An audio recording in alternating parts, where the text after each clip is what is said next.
One man is being victimized by our own government. One man whom they fear, yet whom millions love. One man who is willing to take the poison arrows of lawfare. One man whose voice has been taken away by a corrupt judge operating in a corrupt system. One man who has been ridiculed and insulted. One man who refused to back down. One man who refused to back down. One man who refused to back down. One man who stands between us and them. One man that wants to see America protected again. One man who wants to see America prosper again. One man who understands that a man is a man and a woman is a woman. One man who understands and protects the blessing of life. One man who wants to restore American exceptionalism. One man who once again wants to make America that shining city on a hill for all to see. A place where all the people of the world glowingly set their eyes upon. America. One man who unashamedly wants to make America great again. That one man is Donald Trump.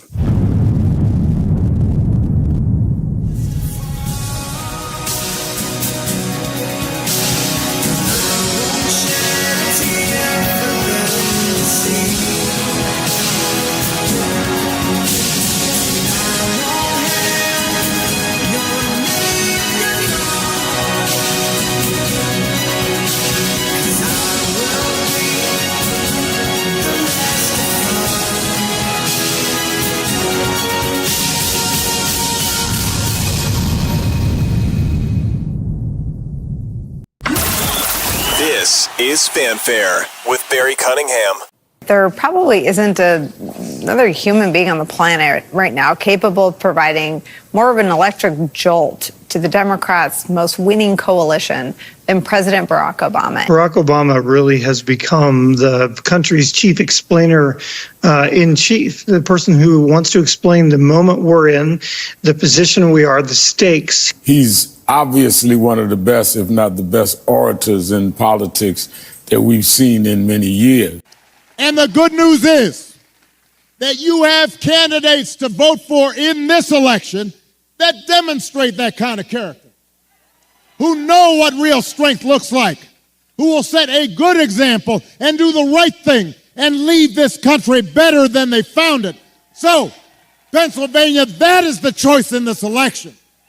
It's not just about policies that are on the ballot. It is about values, and it is about character.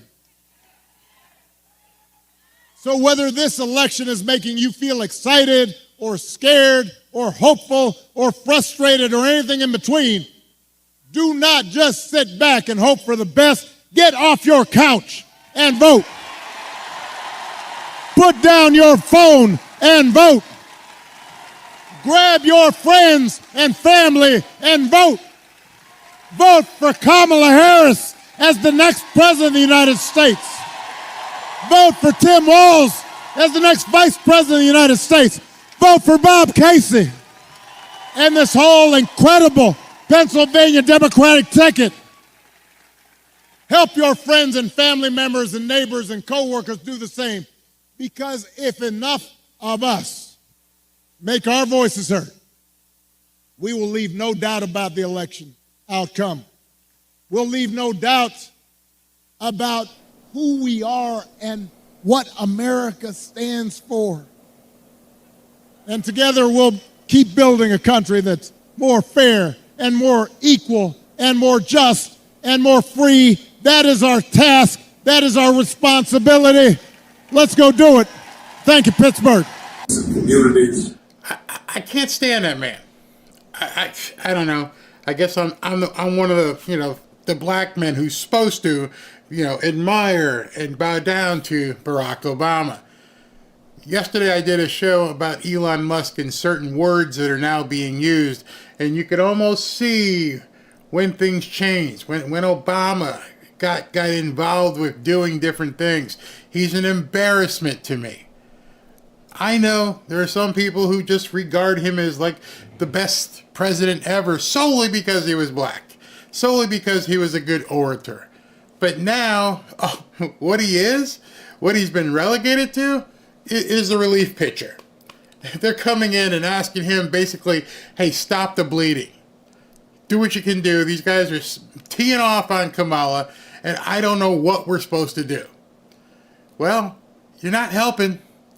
In fact, you walked out there in all your glory of being the best black orator, vice past president, and all you did is throw some dirt, more dirt on the casket.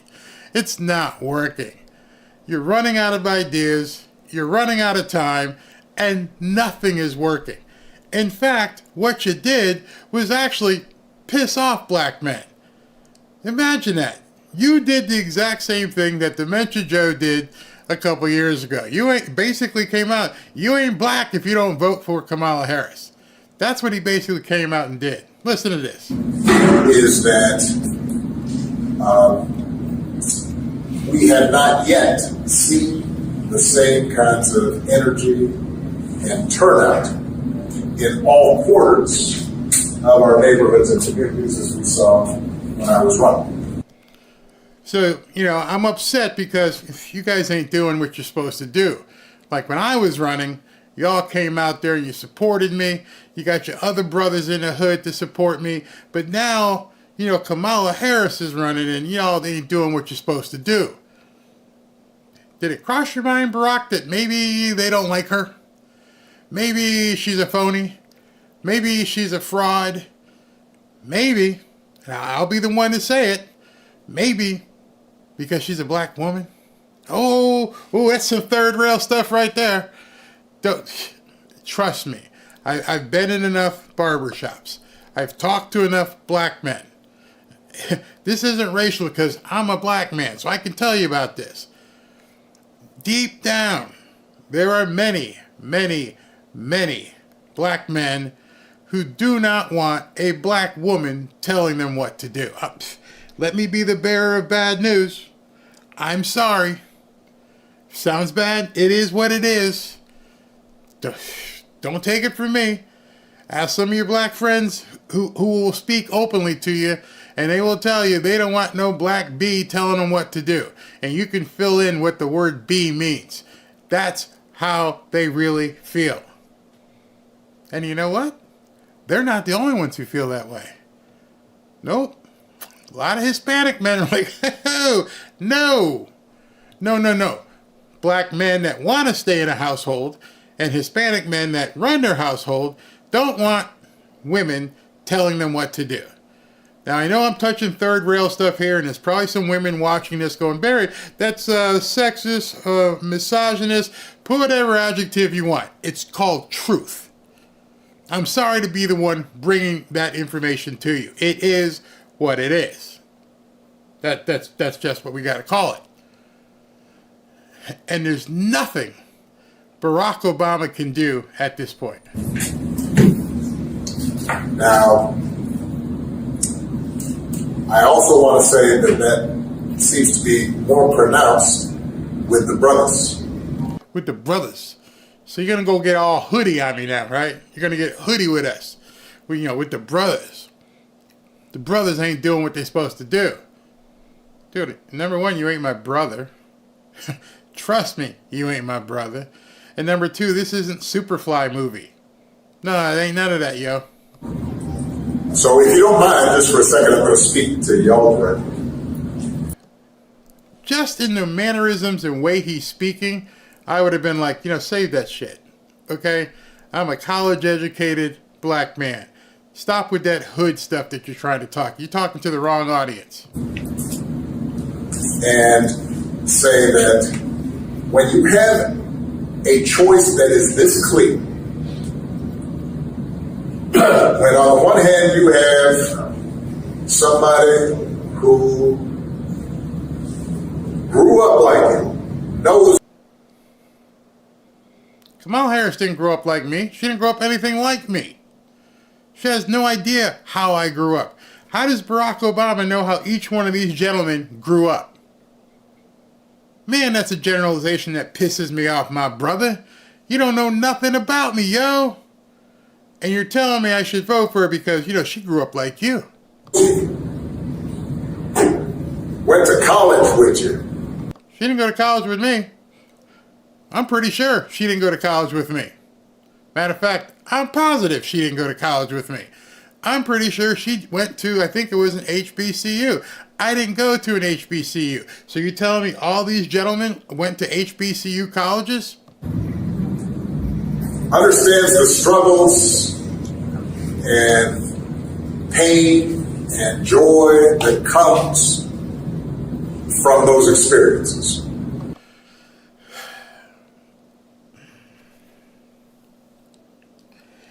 I don't care if you're white, black, green, if you come from Mars. Isn't that just called life? Struggles, pain, joy. She understands all that. Well, she understands life. Is that what you're saying? Because it's not, indicative of black, white, or green people. You just described life in general. What are you talking about? You make absolutely no sense, Barack. Said to work harder and do more and overcome and achieves the second highest office in the land. Okay, wait a minute. Wait. So she had to work harder than who? I don't know who she went to school with. Obviously, she doesn't articulate well now. She didn't seem to work that hard. Don't know what her grades were. I've seen the videos of her hanging out with, Montel Williams as a side piece. I don't know if she worked harder or smarter there either. You're not telling me anything, Barack. You're just telling me as a black man, I have to do it because, she did it. And I'm offended. Barack. As a native of Chicago that watched your policies not do a single thing for black people, not anything for crime, not anything for a better way of living, it is insulting that you decided to get up here and pander us as black men for not voting for Kamala Harris. You are only voting for Kamala yourself because you have no choice. We both know that deep down inside, you wanted the open convention, but the optics didn't look good. We also both know that there were way better candidates that you guys could have went with for president, but you guys didn't. And so now they bring you out, the big guns, because they need you to come up here and clean up this mess. Because you know what? You are a well-spoken man. Because I can tell you right now that your nominee is not. I can tell you that your nominee doesn't answer questions. Your nominee stutters all the time, and she spits out word salads. And you expect for us to vote for her. I'm black. I'm not stupid. I vote for policies. I vote for what's going to allow for my way of living to change. I vote so that everyone can have a chance and continue to be a free thinker and not have censorship. And then you got up here on this stage and insulted every black man in America. And it's not okay. And so he didn't care. Barack Obama does not care that he insulted just about every black man in America. He may be figuring it out today. He may be realizing it, seeing how people reacted to it, realizing, hey, this ain't 2008 anymore, is it? No, man. Click your heels. Ask Dorothy to take you back because this ain't your mama's Obama campaign. You were historic. You were the first black man running for president. This was supposed to be your party and everything else. And people cried because a black man became president. They didn't care that he was any good or knew anything. It was just because you were black. And you're surprised as hell that people aren't doing the same thing, falling over themselves for Kamala. We don't care that she's a sort of black woman. I don't care. I want to know what she's capable of. And other people are asking the same question. What can she do? Now, you guys are sitting here and you want us to vote for this administration, who has caused the highest inflation, grocery prices suck, and they done let everybody in the border. And if I remember, Barack Obama, you were the deporter in chief. You deported over 3 million people. And for your nominee to not even be smart enough that when someone asks her a question, what would she do differently than what Joe Biden did, and her to say nothing is even more wild. So before you decide to get up here and attack every single black man on this planet, I want you to take a self-reflection and think about the behaviors that you're doing and that you're trying to put on us because we don't want to vote for Kamala. You know, 2008 was a long, long time ago. I don't even remember if that was when he was running, 2008, 2012. But the problem with that is a lot has changed in that period of time. There's this thing called social media, which is very prevalent right now, where everybody can inform somebody else. I'm not going to go into an X spiel again, but everybody can inform other people. Hey, look at this, look at that, look at this, look at that. Didn't have that when you were running. You pretty much had complete, how you say, you had a captivated audience that wasn't looking elsewhere. And of course, the media did everything to do to basically lick your boot heels. The media is still doing what they're supposed to do. You see, they haven't realized that times have changed. But now people don't care what the media says. And unfortunately, Mr. Barack, they don't care what you have to say. I want you to really look down deep inside of yourself and say, would you really vote for her if you wasn't a part of the Democratic Party? If it wasn't your job, would you really vote for her? I'm pretty sure you wouldn't. Because the scrutiny that you went through to become president, she hasn't even went through. No one voted for her. There's no scrutiny. She got asked that at the town hall in Univision yesterday. A gentleman in the audience said, you know, can you say anything about how you were actually installed here? And she went into word salad. You know, some more stuff. I was in the middle class in Donald Trump Project 2025 and just completely avoids questions. At all. You guys inserted her. And so now here you come, being the sweeper in chief, to try to clean up the mess. But I got a surprise for you, Barack. We're going to continue to be free thinkers. We're going to continue to fight people who want to censor us. We're going to continue to be the people that we need to be because we are starting to arise. Because I don't like the word woke. We are starting to arise to the occasion so that we can create a better America where Democrats and conservatives and independents can live freely and prosperous. They don't want that. They don't want a free America. They don't want a coalition of independents, Democrats, and Republicans. That is the antithesis of what today's Democrats want. They want complete leftist ideology. And they don't look out for your best interest. Right now, we all know who they're looking out for. And these people don't even belong in this country. Funny. Barack, you didn't mention that. You didn't mention the impact that having 10, 15, 20 million people that came in under her watch. You didn't even mention how that impacts your brothers. Why not? Why did you not mention, hey, listen, I know you went to school with her, and we also had to bring in these other people who didn't go to school with her, so y'all going to have to share some life experiences and money. No, you didn't mention that. So your message is futile. Your message means absolutely nothing. And you're right, we do need to turn the page. Because the book that I'm reading right now, if I turn the page based on what Kamala said about her own self, I would be signing up to read the book a little bit longer for 4 more years. And that's not what I want to do. My, have the tides shifted? Are you kidding me? Barack Obama. I didn't vote for you either time. I saw right through you back then. And unfortunately, so many of my black brothers and sisters, my own family, they couldn't see through you.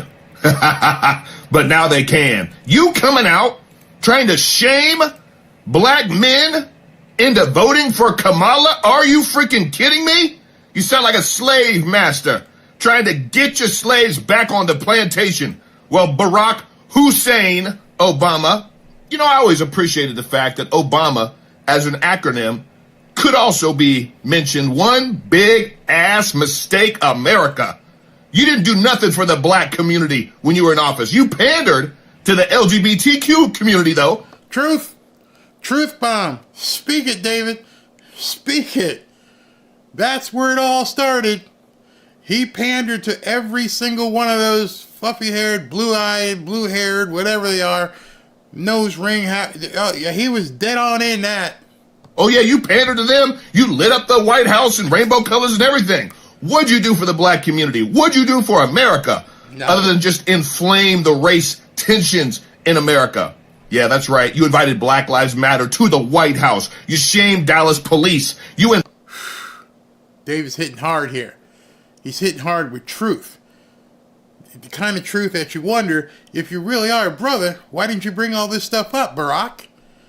Why are you just basically pandering and trying to shame black people into voting for Kamala Harris for the sole reason, for no other reason? One reason is because of the color of her skin, or lack thereof. That's it. You didn't talk when he did his speech. Oh, the contrast couldn't be really much clearer. You're right. She's a communist, and Donald Trump isn't. That's it. That's it. We all can see that. Your problem is black people can see it too. Flamed and stirred up racism in this country like nothing before. It wasn't Trump. It was you, Barack Obama. And now you have the audacity to try to shame black brothers to vote for Kamala? She ain't one of us. She's not pro-American. She's pro-illegal immigrant. Period. Shame on you. I'm glad my black, brown, and white brothers and sisters are seeing right through you. Ouch. Ouch. Stepped on those toes, broke those toes, told Barack. Barack will never see it probably. He'll ignore it anyway. Doesn't really matter. I'm going to cut to, I got one more I got to show you, but Stephen Miller once again is walking out on stage, so we'll take him in a second. Stephen Miller must have flown with Trump from Aurora down here to Reno, or over to Reno. Here he goes. Hello, Reno. Hello, Nevada. Hello, Patriots. In just 25 days, the great people of this state are going to send Donald J. Trump back to the White House. Inflation will end. Our jobs will come back. Our economy will soar. Your wages will go up. Your communities will be safe. The wars will end. Peace will return. We'll get the woke out of the military. We will get the radical left indoctrination out of our schools. And we will seal the border shut.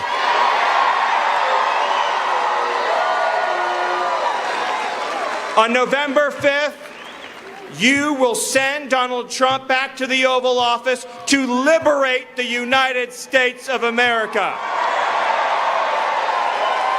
The occupation of our cities by migrant gangs will be over, and Americans will be in charge of their own country once again. No mother or father will have to fear for the safety of their children. No husband will have to fear for the safety of their wife. And no woman in this country will have to be terrorized by migrant gangs and murderers and rapists and killers. Because this country belongs to the citizens of the United States of America. Now, Donald Trump, for 8 years, has endured so much for all of us. Since the day he came down that escalator, it was one attack, one hoax, one slander, one defamation, one false accusation, one witch hunt, one persecution, one episode of lawfare after another, and then not one but 2 assassination attempts on his life. But Donald Trump is still standing, and he is standing stronger and more determined than ever. And yes, Donald Trump is running against Kamala Harris. He's running against a weak, radical, incompetent, failed socialist liberal. But Donald Trump is also running against the corrupt system that owns and controls Kamala Harris. This is the corrupt machine that doesn't give a damn about you and never has.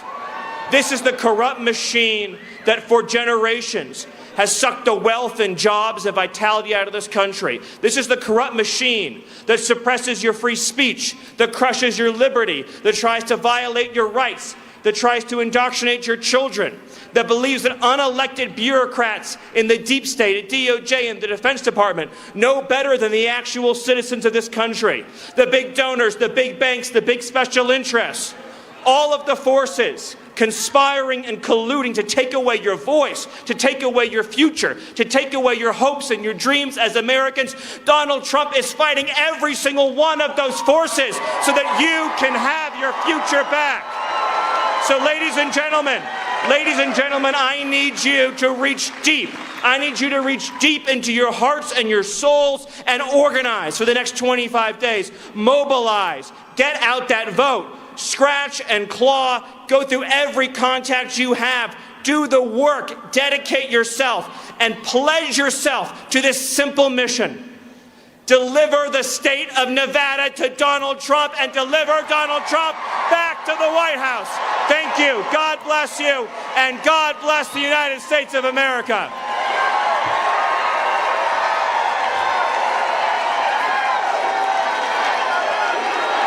All right, good speech. Good warm-up speech by Stephen A. I keep calling him Stephen A. Stephen Miller. Great speech. Now, I want to finish off this pre-show that I put together because it's really interesting. So, you want to know how things are really imploding for Kamala? When the black commentators on CNN, even they can see through this charade. Before I put it on, somebody else is walking out. Who is this? Let me just make sure I can see who this is. Looks like Tim Scott. No, this is Wesley Hunt. Well, let's go ahead and take Wesley Hunt. He might be worth listening to, I bet. Then we can go back to the CNN piece as well. So this is Wesley Hunt making his way to the stage. Wesley Hunt. All right. Enough with the music there. Let's do this. Come on, Wesley. Bring it. Bring it. The poem Invictus goes, out of the night that covers me, black as the pit from pole to pole, I thank whatever gods may be for my unconquerable soul. In the fell clutch of circumstance, I have not winced nor cried aloud. Under the bludgeonings of chance, my head is bloodied but unbowed. Beyond this place of wrath and tears looms but the horrors of the shade. But yet the menace of the years finds and shall find me unafraid. It matters not how straight the gate, nor how charged with punishments the scroll. I am the master of my fate. I am the captain of my soul. President Donald Trump is the master of his fate. He is the captain of his soul. And with you, my brave fellow Americans, we will make him our 47th president.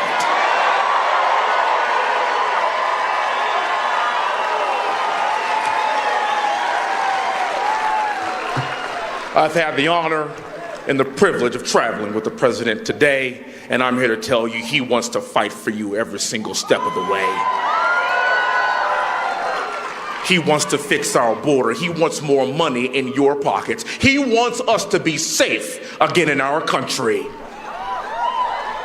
And it doesn't matter what you look like. It doesn't matter your race, religion, color, or creed. Because the only thing I sing in rooms like this across the country are my fellow Americans. Yep, that's it. I'll be damned if we allow the left and Democrats to divide us along racial lines.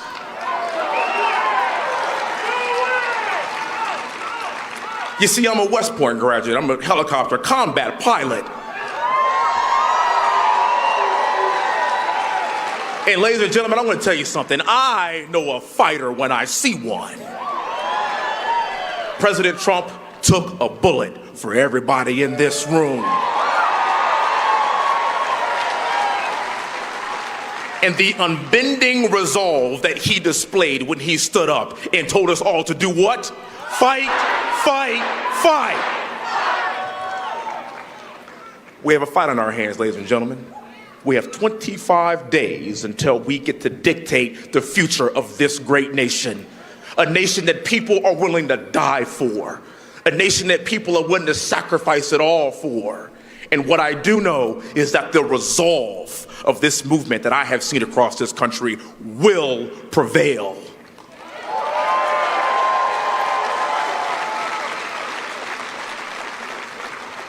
We have our fighter. This is our time. And the day is always darkest before the dawn. And I want to end with this. This is a country that's been through so much. This is a country that ripped itself apart in civil war. This is a country that became back-to-back World War champions. You're welcome, world. And yet here we stand. This is a country that went through the civil rights movement, and people like me get to stand before you today as a black man in a white majority district from Texas that President Trump would have won by 30 points.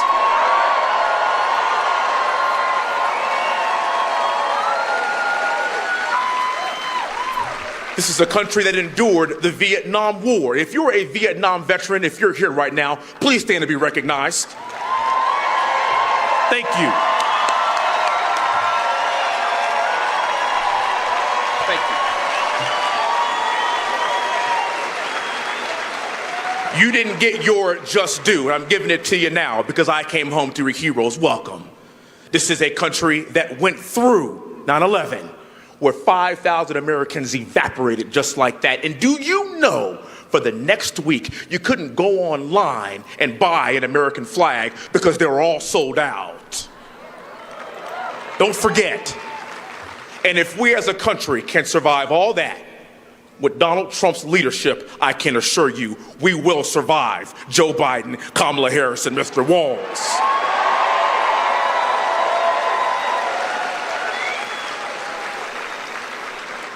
We have our leader. We have our fighter. Ladies and gentlemen, we have a country to save. And I am so proud to be surrounded by my fellow patriots to do just that. May God bless you. May God bless Donald Trump. And may God bless the greatest country in the world, these United States of America. Thank you.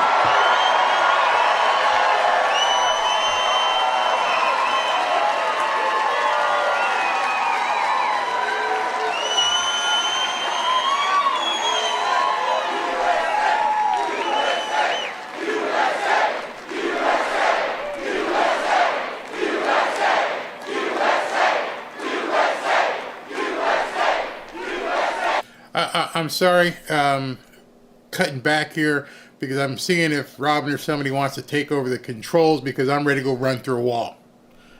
I'm ready to strap it on, Coach. Just show me who you need me to knock down. What wall do I need to run through? My gosh, what a speech. You don't hear those speeches on the Democrat side. You don't hear anything like that. All they do is you-know-what and complain. That's it. All they do is complain. I'm watching them do something to the stage. They're putting looks like they're going to hang a big banner on the stage in front of it. So let me finish off because I got a minute and a half to talk to you about how CNN of all people, how they responded to the idiocy of Barack Hussein Obama deciding he was going to chastise black men. Listen to this. To appeal to the needs of the voters. And so when I was a delegate for President Obama in both of his elections in Ohio, right now the vice president is down 11 points in Ohio, even though I fully expect President Trump to take Ohio as he did twice, but to be down 11 points compared to President Biden, that is a problem. But this other issue I want to bring up is a problem too. Why are black men being lectured to? Why are black men being belittled in ways that no other voting group? Now, a lot of love for former President Obama, but for him to single out black men is wrong. And some of So she used to work for Obama, and she's seeing it and going, hey man, this is bad. You shouldn't be doing this. And the other black woman who is the host on CNN, she looks like she's not doing well. They realized he basically went up there and farted on stage. It did absolutely nothing, and it pissed people off because you're taking for granted. You're doing exactly what everybody has said you do to black people every single election. Except one man, which is like I title my intro, one man said, what the hell do you have to lose? You keep following these idiots who keep telling you it's about race. Over and over and over, it's about race. And what she says here is like, we're over it. And that's coming from a black woman. the black men that I have talked to have their reasons why they want to vote a different way. And even if some of us may not like that, we have to respect it. So unless... You got to love the face on the white liberal woman here who realizes she's out of her place. She can't really respond to this argument, but it's making her constipated right now. She's going to have to look for something to help with the blockage that she's having in her lower intestine, because this ain't helping. Your grand girl there, Kamala, is crashing and burning, and it's making men pissed off that Barack Obama came out and tried to trump her up with a race card, where even someone who worked for him that's black is telling you that was stupid. But as we've seen over the last year or so, white liberal women, what the hell is wrong with you? How can you not think that? Is your own internalized racism causing you to think that it's bad to think for black people to think on their own? I mean, you have to really grasp that. For you to be pissed off that people aren't responding to Barack Obama and are not in love with Kamala Harris, and you're black, you're supposed to be this way. That's your racism, not mine. That's you being racist. President Barack Obama is going to go out and lecture every other group of men from other identity groups. My message for Democrats is don't bring it here to black men who, by and large, don't vote much differently from black women. Boom. Just boom. That's all I can say. They completely laid an egg with that. What a huge, massive mistake. And that just shows you they have nothing new. They have no new ideas. They run the same old game plan over and over and over. Tell black people you're being oppressed. Tell black people that it's whitey that's doing this to you. Tell black people, you know, if you have to show an ID, that it means, of course, that they're trying to oppress you because they're making you show an ID. Yet every single thing you do in your life requires an ID. Get out of a plane? Need an ID. Buy cigarettes? Need an ID. Get a drink? Need an ID. But somehow, all aspects of the black man's life, because you were talking to college-educated black men, because you basically acknowledge that. No, she went to the same school. Okay. So every one of those men that you saw Barack Obama talking to has an ID. That doesn't work anymore. Keep telling people that, oh, the black people are suppressed. Oh, it's suppression by making us show an ID. Who believes that in 2024? I don't care if you come from the most rural town and backwoods area, you can get an ID. And you should have been able to get an ID over the last, 15, 18 years, 20 years, when they first started saying this stuff. At this point, there is no reason not to have an ID, except they need you not to have an ID so they can cheat. Oh, speaking of cheating, You're going to love this one. This is just beyond the pale. That these crooked, sorry-ass people, if you're a Democrat and you're in here, I'm sorry. I'm sorry you support such scum. I don't have a better word for it. You're not going to believe this. Let me just show it to you. Glenn Youngkin, who is the governor of Virginia. With less than 30 days until the election, the Biden-Harris Department of Justice is filing an unprecedented lawsuit against me and the Commonwealth of Virginia for appropriately enforcing a 2006 law to remove non-citizens from the voter rolls. Makes a lot of sense to me, right? Virginians and Americans will see this for exactly what it is, a desperate, I've been telling you, desperation, panic, attempt to attack the legitimacy of the elections in the Commonwealth, the very crucible of American democracy. So just so you know, let me break that down into very succinct words. They're suing the Commonwealth of Virginia because they took non-citizens off the voter rolls. Let that sink in. They're suing because they took non-citizens off the voter rolls. They're suing in this last 27 days. They have filed a lawsuit to compel the Commonwealth of Virginia to keep newcomers on the voting rolls.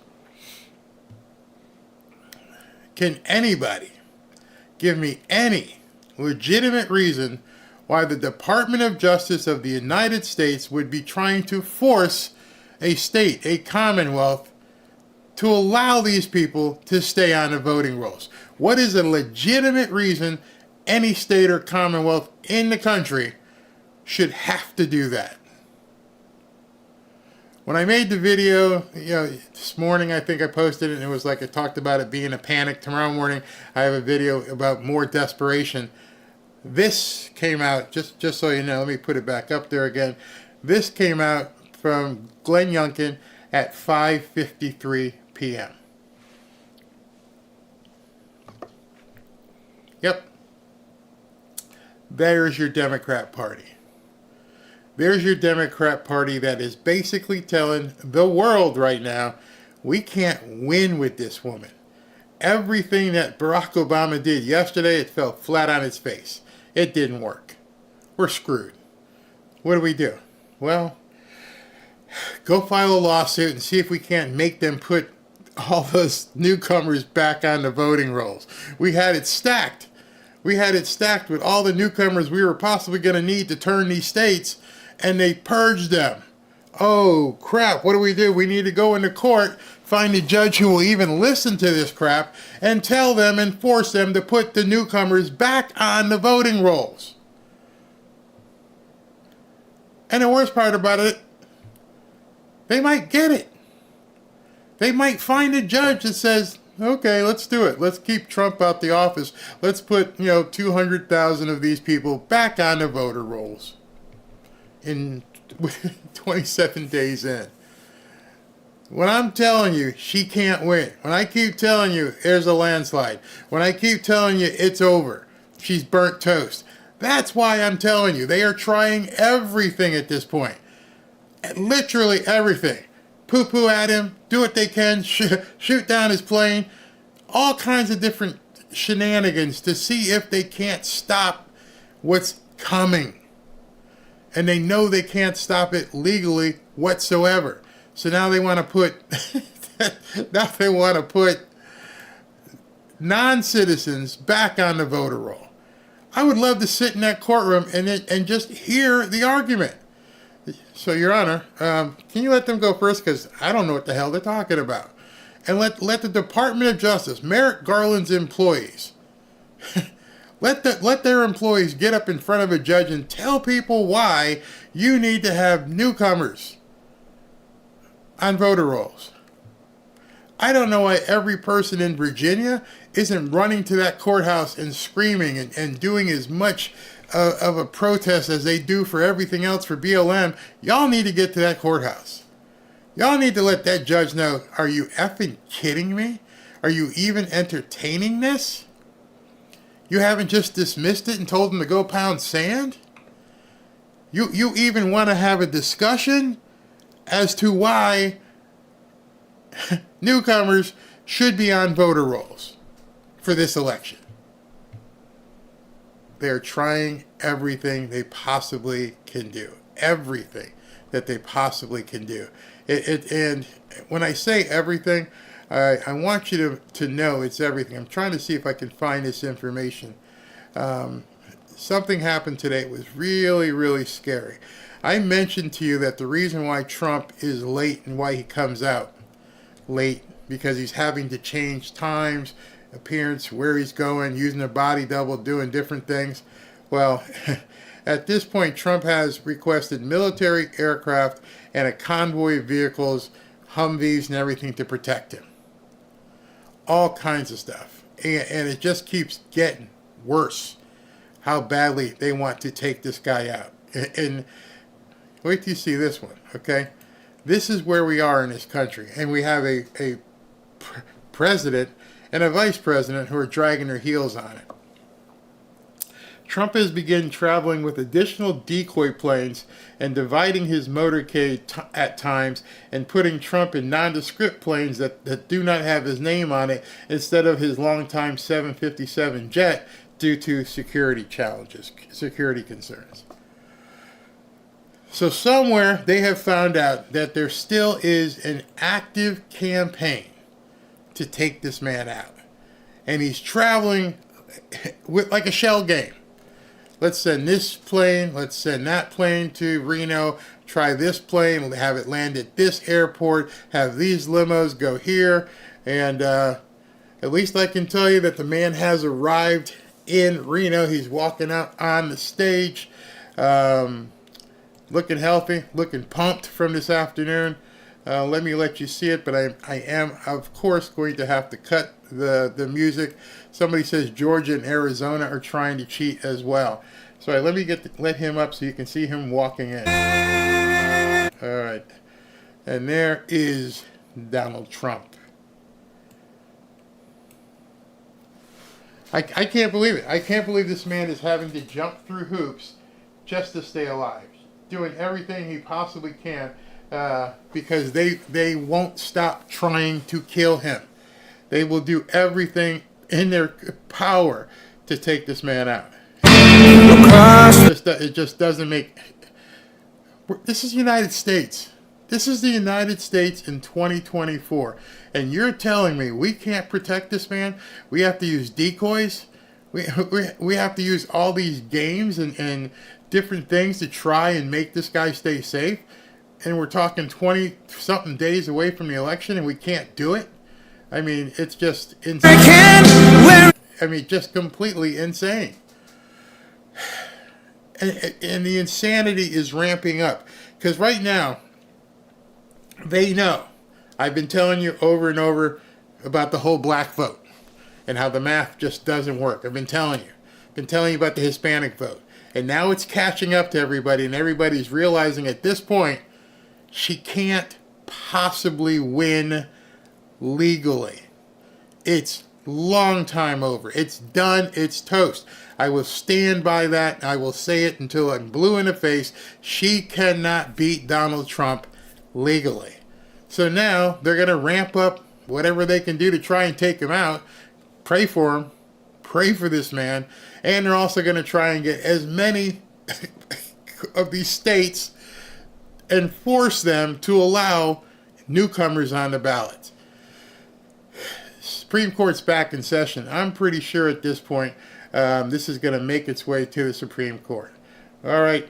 Donald Trump is taking the stage. I think the music is over. Waiting for him to say hello. He's smiling. This guy is pumped. He knows he's got this. He has got this. Hopefully, these judges, maybe it goes to the Supreme Court immediately. I'm pretty sure I'm hearing that his big 400, 500... Very big hello to Reno. It's great to be back in this beautiful state with thousands of As usual, let me know about the volume as soon as you can. patriots. Thank you very much. Nice crowd, big, beautiful crowd. We always have a good crowd in Reno. We love it. Before we begin, I want to send our love to all of the people back east who are recovering from two really devastating hurricanes. Our hearts are with those who lost a loved one, and we are with you all the way. We're getting it straightened out, and we need better help from a thing called the federal government.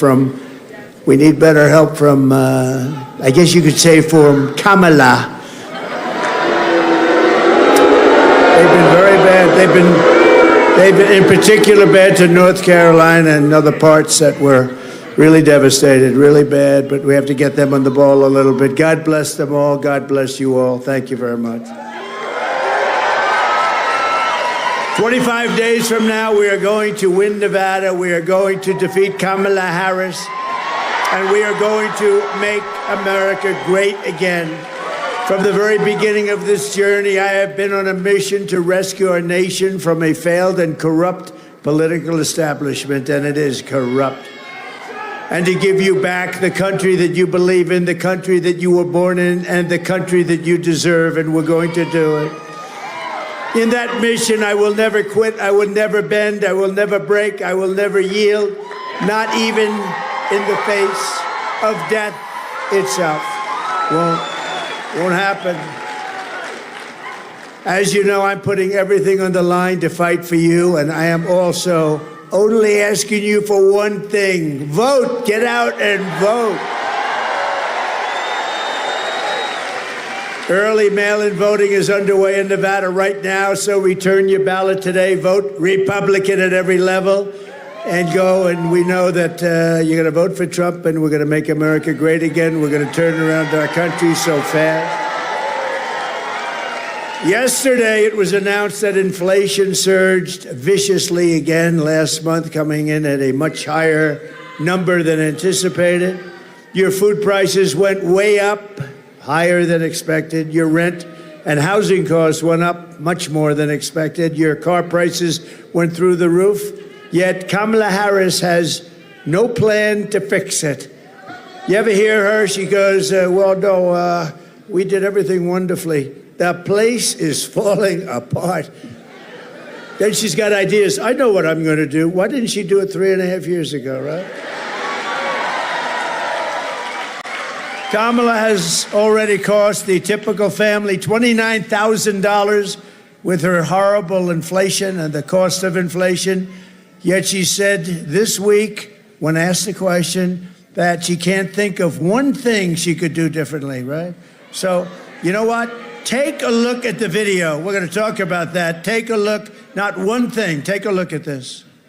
Stood there on the tarmac watching you check your watch. The chaotic and deadly U.S. evacuation from Afghanistan stunned Americans and the world and cost the lives of 13 U.S. soldiers. Would you have done something differently? There is not a thing that comes to mind. More than 13,000 illegal immigrants convicted of murder have been caught at the border and then released into the United States. An Afghan national is in custody today after being accused of plotting an election day terrorist attack. The suspect entered the U.S. on a special immigrant visa. Gut-wrenching new details in the murder of Georgia nursing student Laken Riley. The illegal immigrant suspect, who cops say committed the heinous murder, is a Venezuelan national who crossed the unsecured southern border back in 2022. Two men investigators say are in the country illegally from Venezuela are charged with capital murder in the death of Jocelyn Nungaray. A fifth illegal immigrant accused of attacking two New York City police officers over the weekend showed no remorse or regret. Would you have done something differently? There is not a thing that comes to mind. Only 18% say the economy is in excellent or good condition. US inflation has hit a new 40-year high, increasing by 9.1% over the financial year. The cost of homes have spiked. Home buyers need to earn 80% more than they did in 2020 to afford a house. Were you the last person in the room? Yes.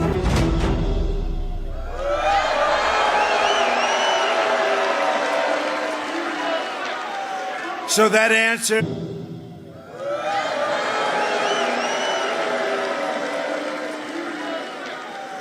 So that answer that she would do nothing different is totally disqualifying. Our country is in crisis.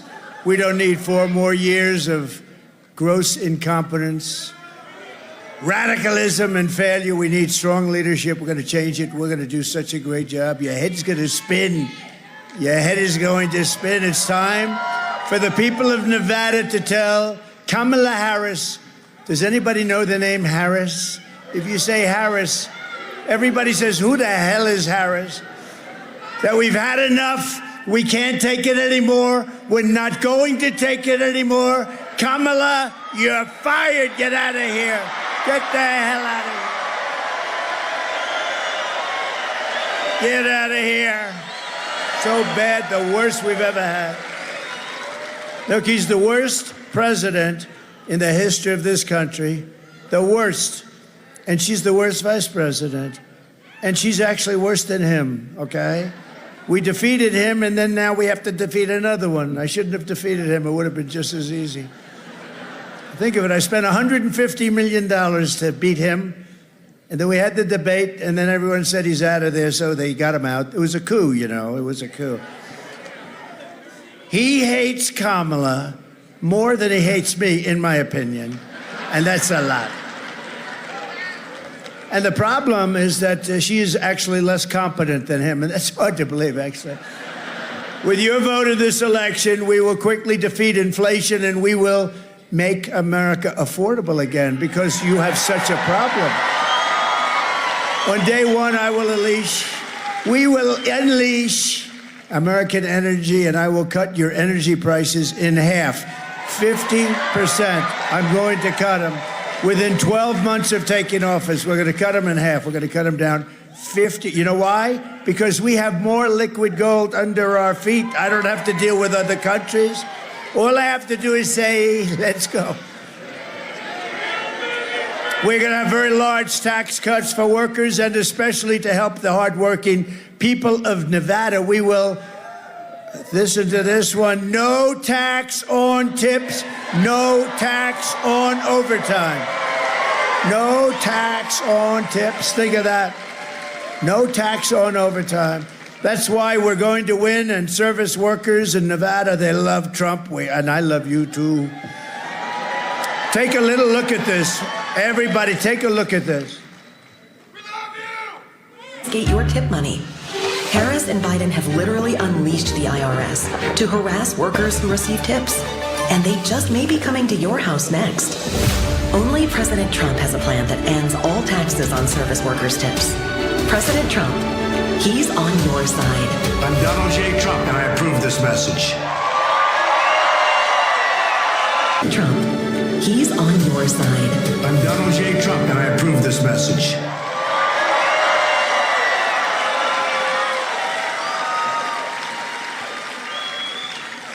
You know, what do I know? But this has to be the tipping capital of the world. I mean, you know, in some places I say no tax on tips, so we get, you know, nice. Here, I was in Las Vegas 2 weeks ago. I said no tax on tips. The place went crazy. So you're the same thing. But also no tax, think of it, on overtime. You do a lot of overtime, and that's a big thing. And for those of you who are seniors, now I would know about that because I'm not a senior. Michael, am I? No. I'll be a senior, what, another 10 years, 15 years? No, look, for the seniors, think of it. You've been destroyed on fixed incomes with inflation. They have destroyed you because of energy and because of the way they spent, like so stupidly on the Green New scam. But you've been destroyed, and now we have no tax on Social Security benefits for seniors. So. And we owe that to you, what they've done to this country. But, you know, I keep saying still the most important, the border. I mean, we can talk about inflation, and it's horrible. We can talk about it, but they let 21 million people in here, and many of those people, murderers, drug dealers, gang members, people from mental institutions. To me, you know, I watch, they say that the biggest thing is the economy and inflation. And the second biggest thing is the border and immigration. I sort of think it's maybe the other way around. Wait, we do a free poll. Ready? Which is bigger? Ready? I'll go border first. Border and immigration?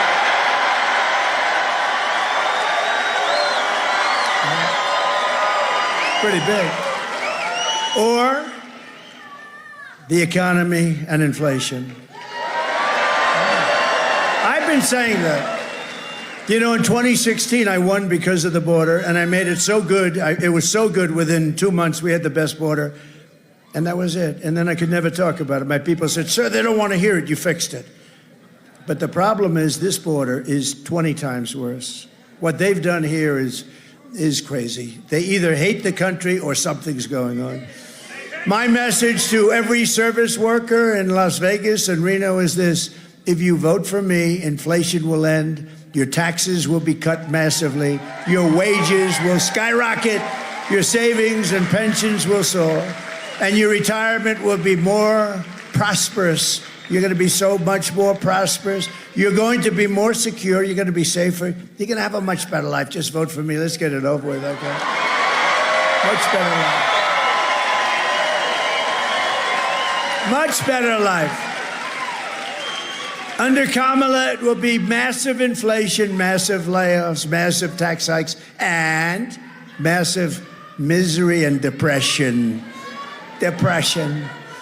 Kamala Harris will kill the American dream. That's what she's doing. And for your children, they don't have a dream with these people. These people, look, she's a Marxist. A lot of people don't know what a Marxist is. So let's put it simply, she's a communist. We're not going to have a communist leading our country.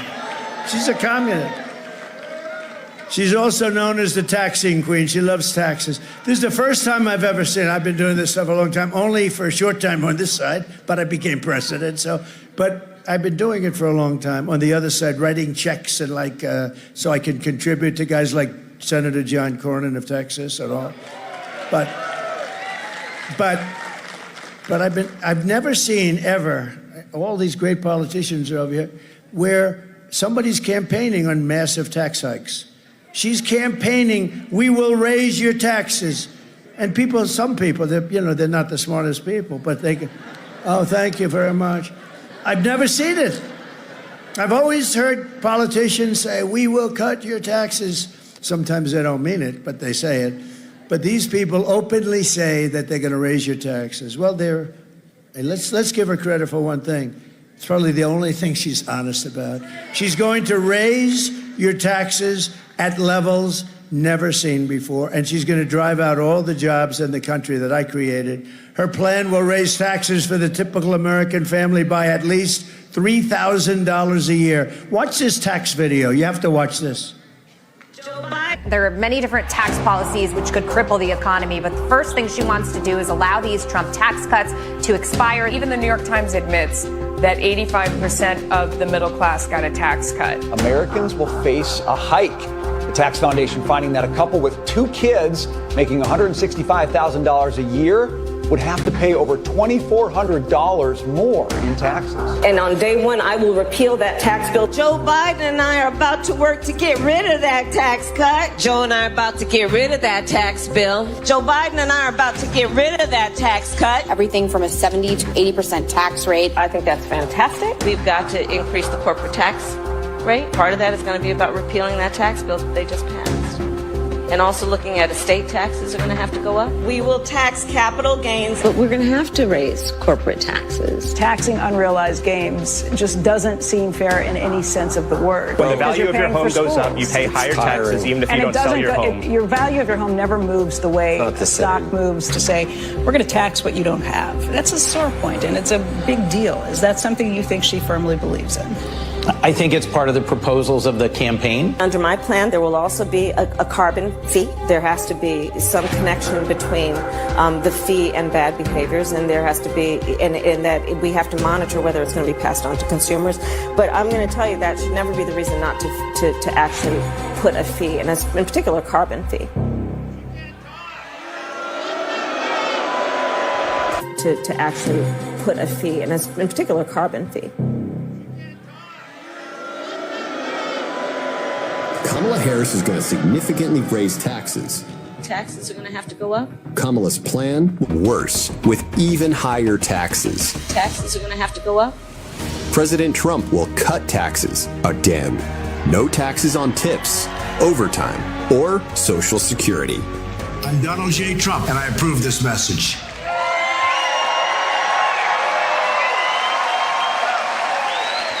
So she's looking to increase your taxes.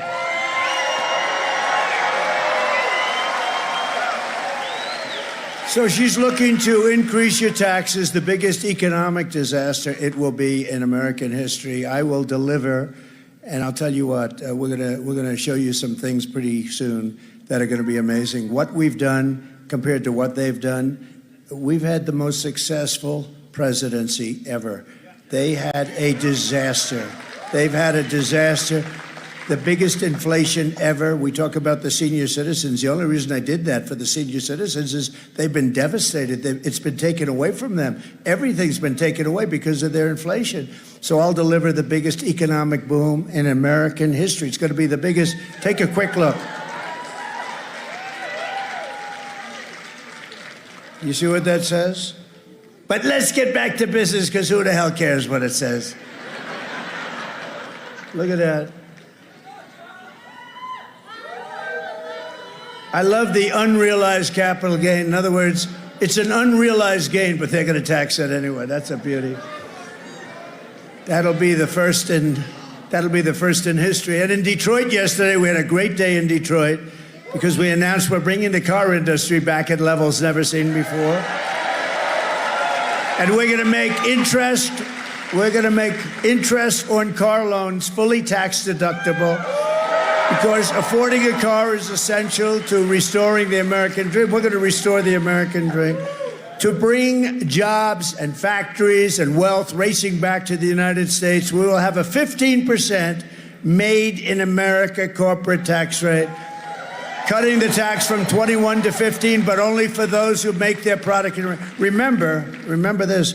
I'm the one that got it down from almost 40% to 21. Everyone said that was impossible. That led to a job boom, the biggest boom we've ever had in this country, and the numbers were great. Now, but it was better than competitive. It was good, but it wasn't the best. Now I'm bringing it down to 15, but only if you manufacture, if you make your product in the U.S. How good is that? Right, Michael? You have to make it here. You know, I had one of the top Wall Street guys call me. They said, who the hell gave you that idea? How simple is that? You've never heard anything like, if you make your product here, you get a lower tax. You don't hear it. It seems so simple, like the paperclip. Some guy made the paperclip a long time ago, and everybody looked and said, why the hell didn't I think of that, right? And for those who don't make their product in America, they'll be forced to pay a stiff tariff for the privilege of competing with our cherished companies that we are going to protect because they're stealing our jobs, our treasure, our wealth, and we will take in hundreds of billions of dollars to benefit American citizens and pay. We are going to pay off debt. We're going to reduce your taxes still further. As an individual, we're going to reduce them, and we will be at a level of prosperity. It's called growth, that we haven't seen in 60 years. You're going to have a 1929-style depression. And remember, you know the hat? It says Trump was right about everything. I really was right about it. I was right about everything. You're going to have a 1929-style, not recession, depression. My pro-American trade policies are one of the major reasons why I've been overwhelmingly endorsed by the rank-and-file membership of the Teamsters, including 60% of the Teamster members in Nevada. Can you believe that, huh? Where are the Teamsters? Do we have any Teamsters? Are you guys? Where are the Teamsters? Thank you. They're good people.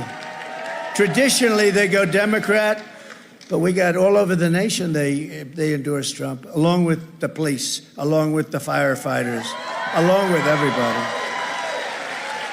Along with anybody that's sane. We got, don't forget, we're the party of common sense. We really are. You need a wall.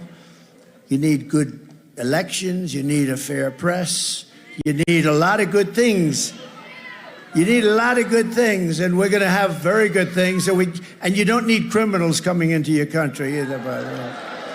So as we rebuild our economy, we will also restore our borders. And I've just come from Aurora. I just left Aurora, Colorado, where the person that was in charge of your border, we call her border czar, Kamala, she doesn't know she's alive, I'm telling you. She is so bad. Did you see 60 Minutes? So I've done 60 Minutes many times. I even had the great Mike Wallace say, who was actually a great one. Mike Wallace, the toughest of them all. He gave me a great one. But she was interviewed. Her answers were so bad that they put other answers in. They don't do that for me. You know, we're just the opposite. Her answers, they take it away and put new answers in. My answers, they just cut them up so that instead of 4 sentences that are perfect, it's 1 sentence that proceeds back, and all of a sudden, I used to say to him, why did you cut the hell out of my paragraph? You know, I do the weave, right? Always a weave, right? And always end up in the right location. But I said, why did you do that, 60 Minutes? And remember, I had with Leslie Stahl a big fight. Because she said, the laptop from hell came from Russia. And I said, Leslie, it came from the bedroom of Hunter Biden. It didn't come. And then I proved to be right, and I'm still waiting for them to apologize. But I'll tell you, what they did with her, I believe, is the biggest scandal in broadcast history. I do. If that were me right now, I probably wouldn't be allowed to speak. They'd have me tied up someplace like, sir, would you come this way, please? And when you think about it, I've been investigated more than Alphonse Capone, right? He was a killer. If he didn't like you, he would immediately kill you. I've had more investigations. These are corrupt people that we're dealing with. But what happens is this. What CBS did and 60 Minutes did, think of it. Her answers were terrible because she's only, and I say it very respectfully, she's not a smart person. And we've had 4 years of that, and we can't have another 4 years because Russia and China and everybody, they're eating our lunch. We can't have another 4 years. So I don't get it. I don't get it. And oh, by the way, we're leading in all the polls. Yeah. We're leading, so we're leading, but we have to make it too big to rig, right? Too big to rig. We're leading by some pretty good margins, too. Michigan, we're leading, the car industry. Those auto workers love Trump because, you know, we'll be ending that electric mandate very quickly. And we love electric cars, but, you know, we want them for some people and some people not. We want gasoline propelled. We want hybrids, which are good. The only one we don't want, do you know the one we don't want? There's a certain car, hydrogen car. They have a new car. The problem is it doesn't go bad often, and it's quite efficient. But when it blows up, you're unrecognizable. Is that my husband on the tree?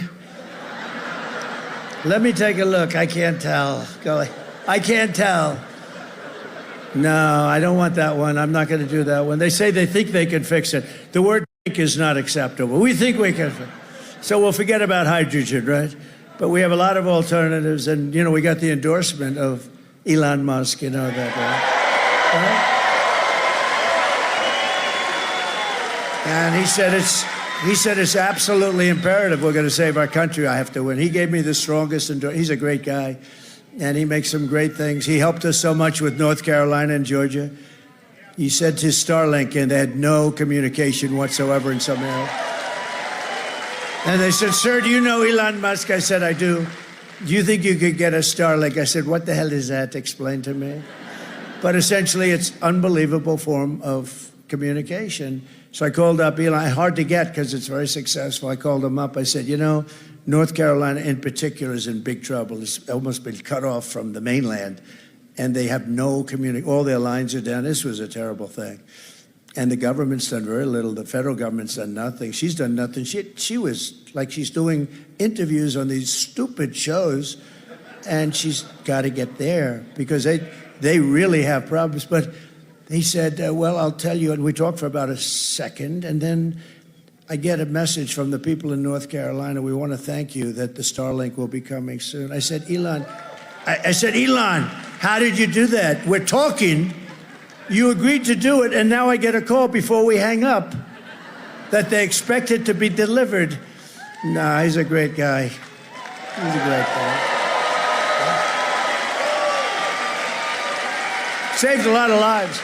He saved a lot of lives in North Carolina. He helped the governor of Georgia. Georgia governor's doing a very good job, but they helped the governor of Georgia with the Starlink a lot. And he was there. I'll tell you, he was there, so he's good. He's our friend, right? Right? Kamala Harris has imported a savage Venezuelan prison gang. Other than that, they're fine people. Known as Tren de Aragua. Did you ever hear them? Tren de Aragua.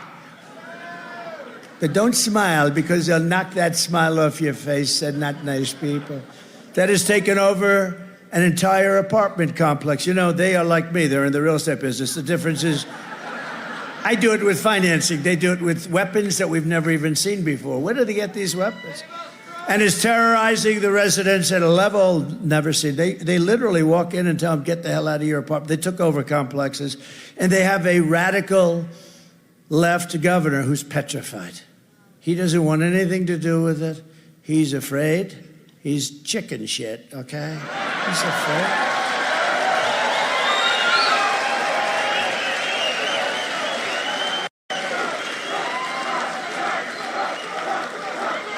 They're breaking down doors. They're collecting the rent. Isn't it nice? They just come over from Venezuela. They are collecting the rent. Do you think and you know what the landlord said? Whatever you'd like, sir. You'd like to collect my rent, whatever you want. No, they are actually going around collecting the rent from now on. Let me tell you, if I were president now, those guys would be out of here before you left this room. Send them back. We're sending them back. But they're shooting people. They're smashing jaws, breaking skulls. Watch this video. You're not going to believe it. Open borders, deadly consequences. Border crisis. Record high crossings are putting a strain on cities across America. It is a full-blown invasion. Armed Venezuelan gang members storming an apartment complex in Aurora, Colorado. When people talk about migrant crime, this is what they're talking about. Biden and Harris had created a program to bring them in under humanitarian parole. I am in favor of saying that we're not going to treat people who are undocumented across the border as criminals. More than 13,000 illegal immigrants convicted of murder have been released into the United States. My 20-year-old daughter, Kayla Hamilton, was murdered in her own room. Kayla's murderer was apprehended by Border Patrol crossing illegally into the U.S. Kayla's murderer had been improperly released into the United States. Abolish ICE. Yeah, we need to probably think about starting from scratch. An Afghan national is in custody today after being accused of plotting an election day terrorist attack. The suspect entered the U.S. on a special immigrant visa. More than a dozen people suspected of being Tren de Aragua gang members right here in San Antonio. The gang members had been terrorizing the apartment complex. New details in the murder of Laken Riley. The illegal immigrant suspect, who cops say committed the heinous murder, is a Venezuelan national. And was paroled and released into the country by the Biden administration. Two men investigators say are in the country illegally from Venezuela are charged with capital murder and the death of Jocelyn Nungaray. Court documents suggest a group of men arrested for beating and robbing a Dallas woman last month are members of a Venezuelan street gang. Manuel Hernandez was booked by Colleyville police just 2 days earlier and released the day before the robbery. These are our new citizens. These are the new people. These are the people that we have coming into our country, and we're now known as, and all throughout the world, as an occupied country. We're an occupied country, can you believe it? And you know, they have a lot of people. If you think about it, 21 million, not including the gotaways. You know what a gotaway is? Those are the people that just run and nobody knows who the hell they are. But we have 21, think of this, 21 million people, 13,000 murderers, to be exact, 13,099 murderers, the biggest drug lords in the world. They got them all out of Caracas, Venezuela. Do you know that Venezuelan crime went down 72%? Because they put all their criminals into the good old USA. We're not going to stand for it. We're an occupied state that refuses to let our great law enforcement professionals do the job that they so dearly want to do. You know, the law enforcement wants to do the job. They really want to do the job, and they're not allowed to do the job. They want to do it so badly, they're so good, but they don't want to lose their pension. They don't want to be fired and lose everything, lose their family, lose their house.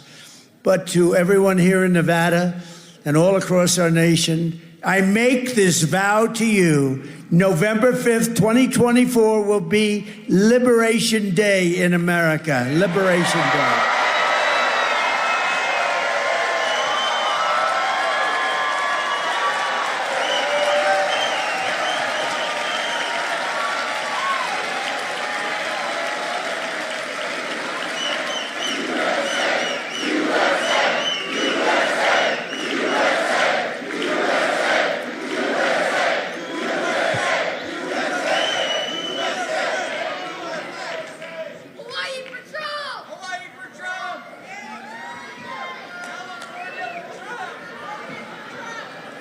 My teleprompter people doing a great job. Thank God I don't use teleprompters too much. These people, they do a great job. No, I look at the teleprompter's totally gone. I say, what the hell happened? The sign fell on top of it. But I can level with you. Did you see her? Now, here's the good thing. Isn't it nice to have a guy that doesn't need a teleprompter? Isn't it nice? A president. A potential president that doesn't need a teleprompter. When you use it gets very boring when you use one. But how about her? There was 32 days left, and her teleprompter. You know, a teleprompter goes bad a lot. If you rely on a teleprompter, in other words, if you're like Biden, where he couldn't function without he couldn't function with a teleprompter. But if you need a teleprompter, like to do like she did, it was just announced. Did you see the picture? She did a town hall using a teleprompter. You can't do that. No, think of it. You're walking around. There's no teleprompter. She's reading a teleprompter. It's following. Oh, it's terrible.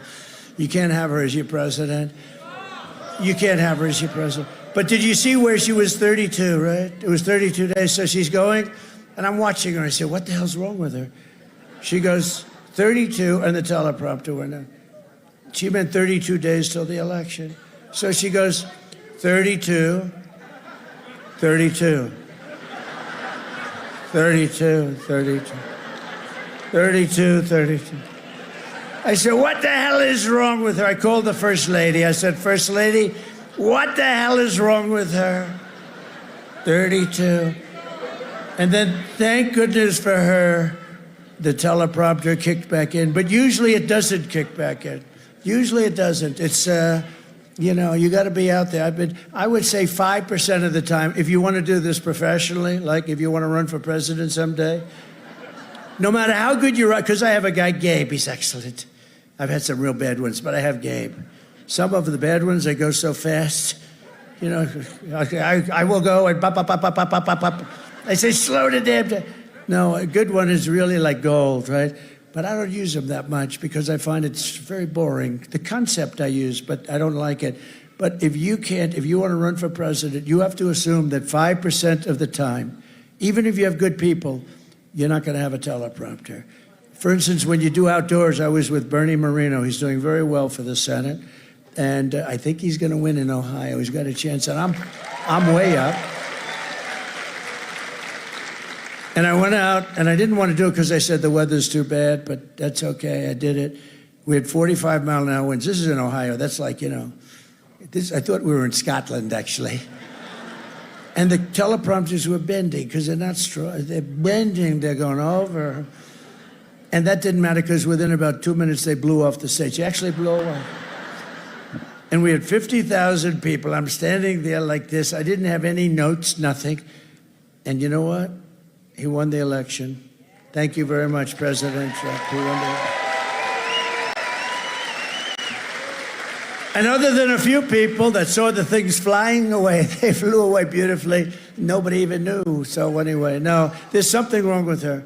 When you can't get up and make a speech like normally, like with all the work we do, you'd think you could, for 40 minutes. Well, she makes very short speeches, too. Do you ever notice they're like 10 minutes? It's, ladies and gentlemen, I'd like to thank you. My name is Kamala.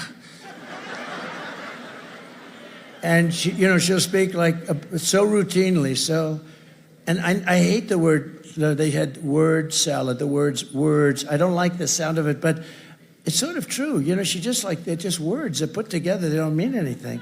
How the hell can we have a person like this to be our president?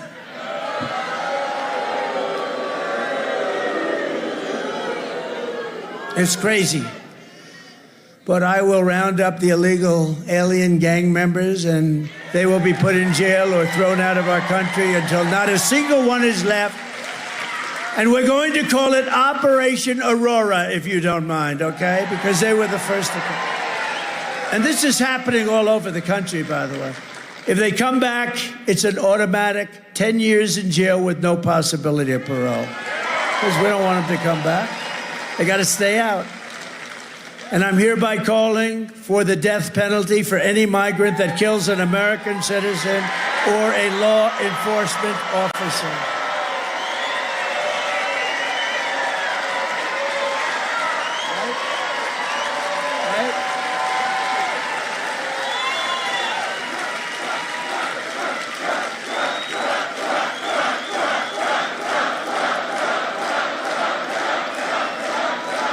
Thank you very much. No, we have to do that. We have to do it. They're violent people. These are violent. Remember when Kamala said, people that come into our country are far less likely to commit a crime? Really? The fact is, they make our criminals look like very fine people. And that includes our murderers. They are very fine people. These people make us look like a bunch of babies, okay? And we're getting them the hell out of our country. They're destroying our country. They're ruining lives. We're getting them out. Kamala's open border policy will destroy Medicare and Social Security for seniors because they're stuffing them there. They're putting them everywhere, but they're stuffing them in. She let in 21 million people and wants to make them all citizens. She wants to make them citizens because there's no way of telling. They have no records. They have no anything. They let them in totally unvetted. Everyone's coming in, the murderers and whoever.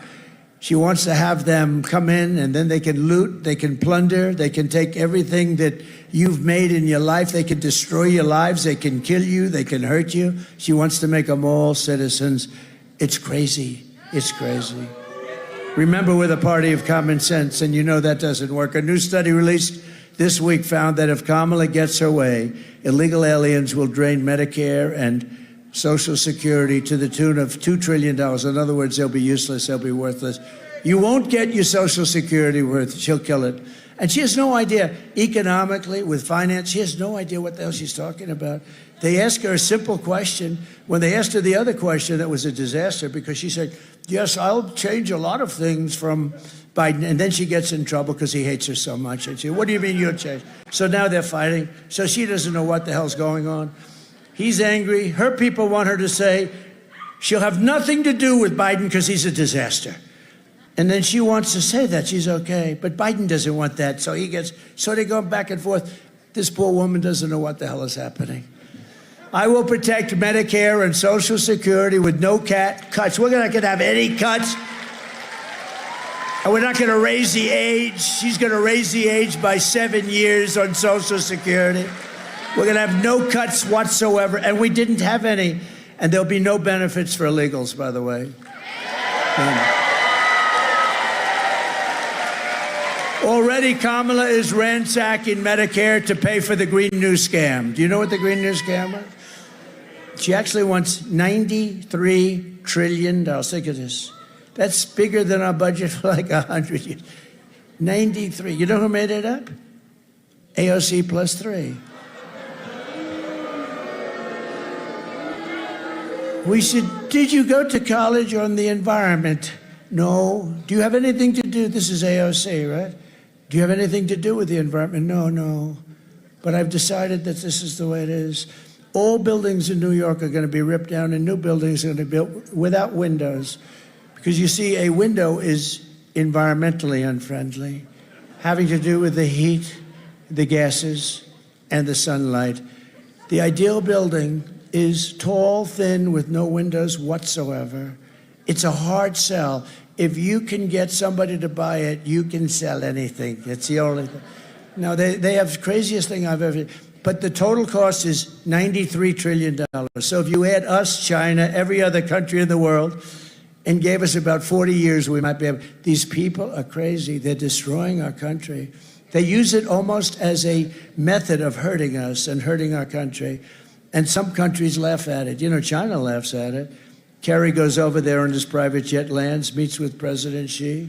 We don't want you to use coal anymore. Oh, okay, we'll work on that. We're going to start working. In the meantime, he's building a coal plant a week. Oh, we'll work on that. Kerry goes, he promised he'd work on it. He promised. What a fool. No, it's so embarrassing. You know, these people are very streetwise. They're brilliant people, and they're at the top of their game. We have a man that 30 years ago wasn't at the top of the game, and she's worse. I'm telling you, she's not as smart as Biden. Watch. And you see it now, and she's fading rapidly in the polls. The only reason she was okay is because nobody knew who the hell she was. They said, Harris. Who the hell is that? Nobody knew who she was. And now they're learning that she's a communist. We're learning that all sorts of bad things about her. She's further left than Pocahontas. Do you know Pocahontas? Remember when they wanted me to apologize to Pocahontas? I said, I'll do it, because I destroyed her presidential campaign. She was leading for president, and then she said she was an Indian. Why are you an Indian? Because my mother told me I had high cheekbones. You can't get in trouble when you're telling the truth. That was her reason. And then when I heard that, I said, oh, let's call her Pocahontas. And because she didn't look like an Indian to me. But we drove her crazy, and then she fell for it. She went out and did a test, remember? And it came back 1,024th. In other words, somewhere in a million years, there may have been one guy there. And she was so happy. Remember? She was so happy that she released the finding. She thought it was good because maybe there was a tiny little chance. And then I said, well, I have more Indian blood than she has, and I have none, unfortunately. I'd like to have some. No, I'd like to have some. I would be very honored. But I have none, but I think I have more than she has. And that was the end of her political career. She likes me very much, but Pocahontas. Because of the Medicare cuts, Kamala passed with her tie-breaking vote on the Inflation Creation Act. Did you ever hear of I changed the name. I take a little, much less liberty than 60 Minutes takes, by the way. They would take the whole damn thing out and write it for her. No, it's called the Inflation Reduction Act, right? And I thought, he says, boy, you're right. The Inflation Reduction Act, and I call it the Inflation Creation Act. So that's not nearly as bad as 60 Minutes, right? 60 Minutes just took everything out. They say, listen, we put her on. She gave us this answer. If people hear this answer, she will immediately be thrown off. I mean, it's so bad. So why don't we just give her a new answer? So they took it out and gave her an entirely new answer. If I ever did that, or if that were ever about like a Republican, it would be the biggest scandal in history. I think it's going to be anyway. 60 Minutes should be taken off the air for what they've done.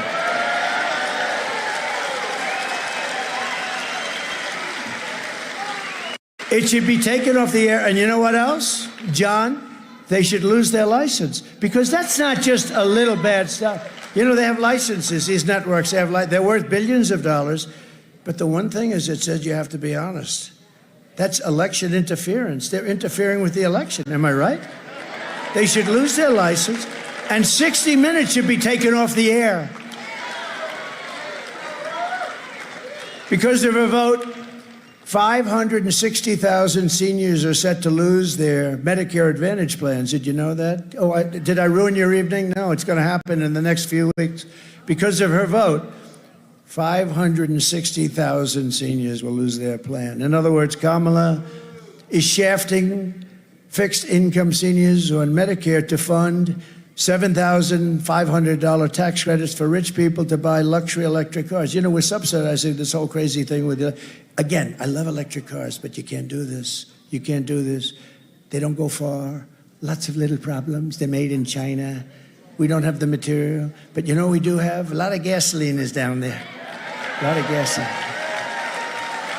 I will stand up for our seniors, and I will save Medicare Advantage. So seniors, you must vote for Trump, or you're going to have a very unhappy rest of your life. But you got to get out and vote. You know, I learned the other day, I was saddened by it, because I have the endorsement of the NRA. I have all the, I have everybody endorsement. So, but here I was saddened by this. Evangelicals, where I'm like at 90%, but they typically don't vote very much. In other words, they vote like 15, 20%. If the evangelicals would vote, we would win in a landslide. So evangelicals, you got a lot of them here, please vote. The other ones,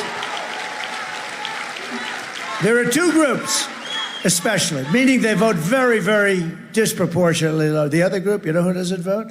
Gun owners. Gun owners. They don't vote. This has been true for 50 years. I think it's a rebellious thing, okay? It's rebellion. They're having a rebellion. Gun owners, get out and vote. Evangelicals, get out and vote. Or you're going to have somebody in office that's going to destroy your country. You also need to defeat your disastrous radical Democrat Senator Jackie Rosen and elect a great patriot to defend your Washington values and your values in Reno. Although, I don't know, Reno, can I talk about great values in Reno? Yeah, I think I can. I'm not sure if everybody's going to believe that one, but I believe it. I know a lot of great people from Reno. We have values and all different values, and you have great values here. Jackie Rosen is a disaster. She votes virtually 100% of the time. Originally, you know, she was a big Barack Hussein Obama. Have you ever heard of him? Remember Rush Limbaugh? Rush Limbaugh, he'd be talking about, he'd go, Barack, he like falling asleep, Barack Hussein Obama. Barack Hussein Obama. We miss Rush, right? But we've got Sean Hannity, and we've got Laura, we've got Jesse. We've got Gutfeld. How do you like Gutfeld? I did his show. You know, I did his show, and he had the highest rating last week, 2 weeks ago. I did his show. He had the highest rating in the history of his show, and he won the entire week in television. How about that? Is that? No, he's good. You know, he used to hate me. He used to hate me. He used to hate Trump. And then after about a year, I just said, that guy really doesn't like me much. Gutfeld, he's a great guy and very talented guy, but he hated me. Oh, it was terrible, and saying bad things.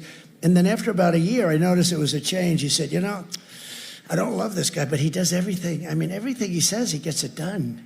Like, he defeated ISIS in record time. He said he was going to do that. He gave you the largest tax cuts in history, and he said he was going to do it. He got it passed in Congress. He gave you the largest regulation cuts, and he goes through this list. I didn't even know I did that much stuff. But he said, you know, I'm starting to like him, actually. He said, would you rather have a guy that you really like, but he gets nothing done, or a guy that you can't stand, and everything gets done that's good for the country? I built hundreds of miles of wall. I built 571 miles of wall. I was going to add to it, much more than I said I was going to build. He said he built the wall. Now, I will say this, I was going to add 200 miles more. I didn't promise to do that, but I thought it would be good. And when they came in, they sold a lot of that for 5 cents on the dollar. And I said, you know what? I think they want open borders. That's when I learned. I think they want open borders. But Gutfeld was great. So anyway, he had these great ratings. And now he really likes me a lot because he says, he does everything he says he's going to do. And I say I'm going to do more than anybody else says they're going to do because I'm a worker and I know how to get things done. So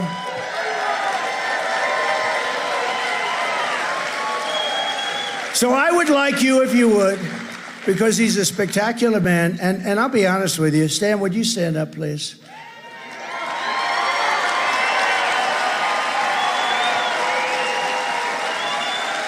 There is nobody that has ever run for the Senate that has given up so much. He's given up so much. He's a great war hero, and he took a big hit, big hit. He took a hit like nobody takes.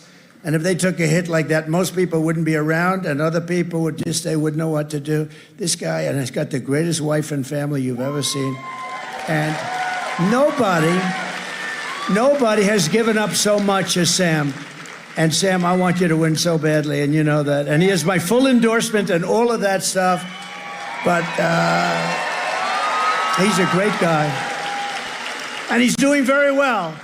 He's against an unpopular person that has no respect in Washington. So let's see what happens. But he has my total and complete, as I say, endorsement. Thank you, Sam, very much.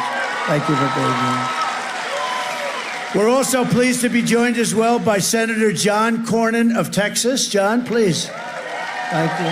Thank you very much. Thank you. And I think John agrees with me on Sam, what Sam has done and what he's given up, and he's a big hero. He really is a big hero. Another great one is Wesley Hunt of Texas. Stand up, Wesley. Wesley's fantastic. He's a great guy. Mark Amadai of right here, right around here. Come on, Mark. Where is Mark? Thank you, Mark. Good. Good job. He's a warrior. And a great football player and a great congressman. I used to watch him on the great Sean Hannity. Does anybody know Sean Hannity? You are right now on Sean Hannity because we're live on Sean Hannity. And he's great. He's great. He's one of the most successful guys in show business, and you wouldn't know it. He's a modest guy, but he's got some mouthpiece, so I got to tell you. He's modest, but those lips move.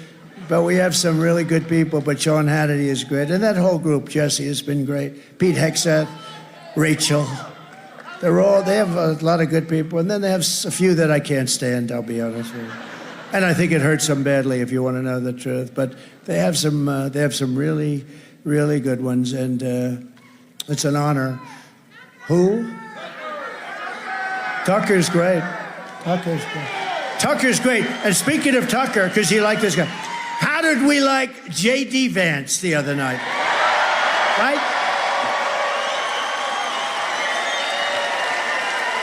Right?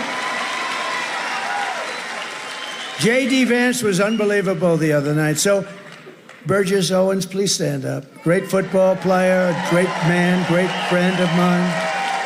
He's been my friend from the beginning. Even before the beginning, he was saying, I hope Trump runs. You know him? No, I don't know him, but I think he'd do a very good job. And so he was there before the beginning.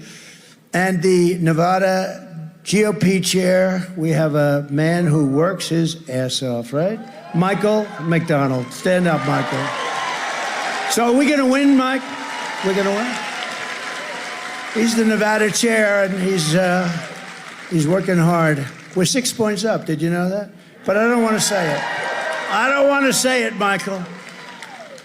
Always I say, assume that you're 1 point down, right?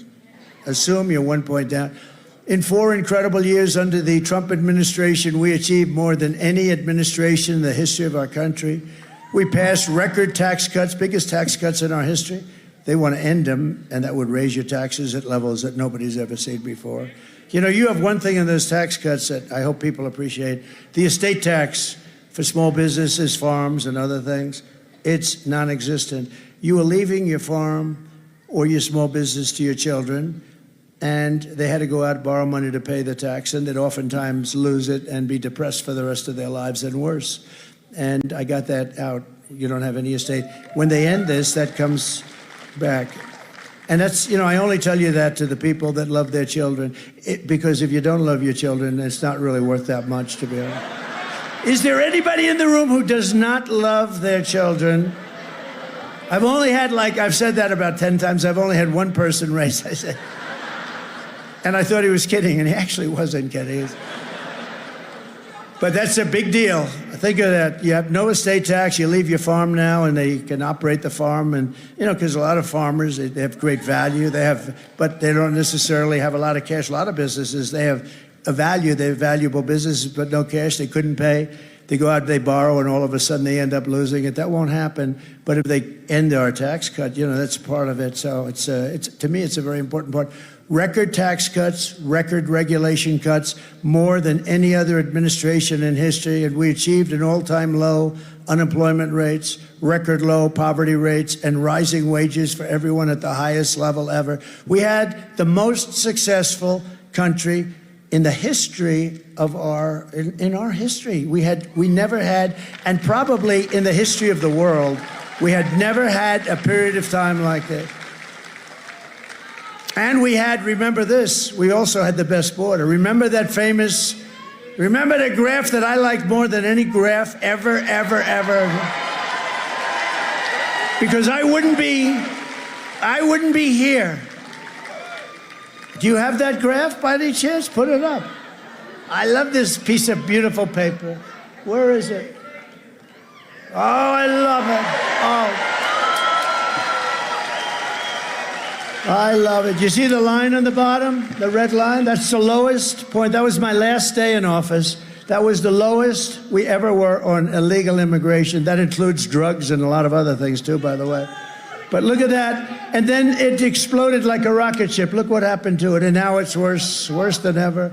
But what a beautiful, even if that red line wasn't there, if it was 2 inches to the right, I'd still say what a beautiful piece of paper. Because if I didn't turn to the right to look at that beautiful piece of paper, I wouldn't be talking to you tonight, you know? Beautiful. Beautiful. Yeah, I just realized, I just went like this. Yeah, that's what I did. I went like that.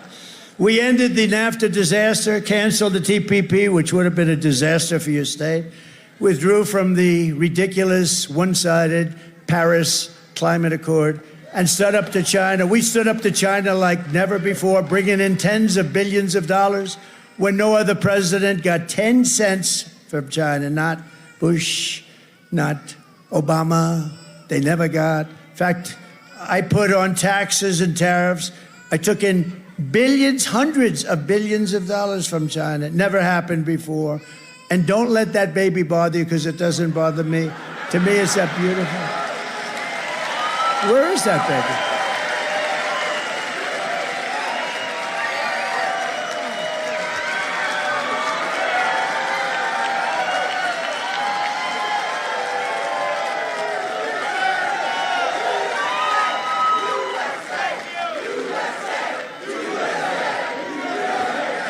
That's a good-looking baby. Don't worry about it, Mom. It doesn't bother me. You know what it means? Happy, youthful, beautiful baby, perfect baby. Thank you. We had the most secure border in U.S. history, fully rebuilt the U.S. military, and created a thing called Space Force. That hasn't been done, remember that, that hasn't been done since Air Force 82 years ago. We obliterated ISIS, and with the Abraham Accords, we made peace in the Middle East, but Biden didn't follow it up. They don't follow anything up. I'm proud to be the first president in decades to have started no new wars. I finished wars.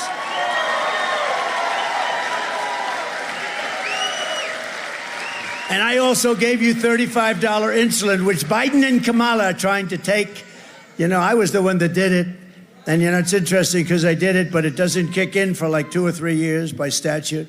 And when it kicked in, I said, you know, I better win this thing, because otherwise whoever the hell is president, they're going to take credit for $35 insulin. No, I did it. I did it. But those 4 wonderful years of peace and prosperity have been followed by 4 years of misery and failure under the worst president and vice president in American history by far. It's true. It's true. In fact, Jimmy Carter is the happiest man today. You know, he's almost 100, I guess. He's celebrating. He's very close to 100. And he is now happy because he goes down as a brilliant president by comparison to Biden. He didn't have a border like this. He didn't have the problems that we had. We're going to end up in third world war with this guy. We're going to end up in a third world nuclear war because of this guy, because he doesn't have a clue what the hell he's doing. And she is worse. Remember I said it. She is worse than him. She's not as smart as him, and he's not smart at all. But here are the facts. Kamala Harris is a radical left Marxist, rated even worse than Bernie Sanders. She was an original creator of defund the police movement. Think of that. Anybody that was involved in defund the police, even for a day, let alone years, is not worthy of being president of the United States, because we cherish our police. We cherish our police. Kamala Harris vowed to abolish. She vowed to abolish ICE. You know, ICE, these are great patriots. They also happen to be tough people. They take MS-13 gang members out. They deposit them back in their country where they came from. It's a tough job. I mean, I have some tough friends in the front row. They don't want to be a member. Would you like to be a member of ICE and run into a pack of MS-13 killers and swing it out for about 2 hours and then stand up and say, let's get them out of here? You wouldn't. Tough guys don't want any part of it. They're tough and they're smart. But you know what? They love our country and they do an incredible job. And she wants to get rid of them. She wants to get rid of ICE. It's not going to happen. She wants to ban fracking, as you know. She wants to ban anything having to do with fossil fuel. She imposed the natural gas export ban and is now shutting down power plants and destroying our electric grid with her crazy Green New Scam regulations. Energy prices are already up this year 50% in Nevada under Kamala. They're going higher. They're going to be maybe double within a year from now. She lost more. And here's to me the worst, because she said no, she'd like to keep everything just the way it is. This is to me the worst. She lost 325,000 migrant children. They're gone. They're gone. No, but you can't understand. Think of it. 325,000 children are missing. Most of them are dead, in my opinion. And they might, she said all of them, they might be all. They're either sex slaves, dead, or just missing. But many of them are dead. And she said, I want to keep it just like we've had it. There's never been a travesty like that. Think of that. Think of that in relation to wars and everything else. There's never been anything like that. They're innocent kids. Their parents will never see them again, most likely, most of them. And she has the 13,000 illegal alien convicted murderers roaming free in our country, free to kill again. As California Attorney General, she redefined child sex trafficking, assault with a deadly weapon, and rape of an unconscious person as totally non-violent crimes. No, she's radical left. She just moved a little bit toward MAGA when she realized she wasn't getting any votes, right? In fact, we're going to send her a MAGA hat, I think, tonight. And she pledged to confiscate your guns and endorsed a total ban on handgun ownership. She sponsored a bill to oppose a 100% ban on gas-powered automobiles. Can you imagine that? You have to give up your automobile. Darling, I really want to drive to Washington, but I don't want to make 7 stops. She even called for free sex changes for illegal aliens in detention. At taxpayer expense, one of the most expensive operations, by the way. That's the least of the problems. And perhaps most revealing of all, she lied about working at McDonald's. How simple is that? No, she said everything that she had. I worked hard at McDonald's for a long time. I worked over the French fry bin. You know what I'm doing next week? I'm going to a McDonald's to work. Because if I work there for 10 minutes, I will have worked there longer than her.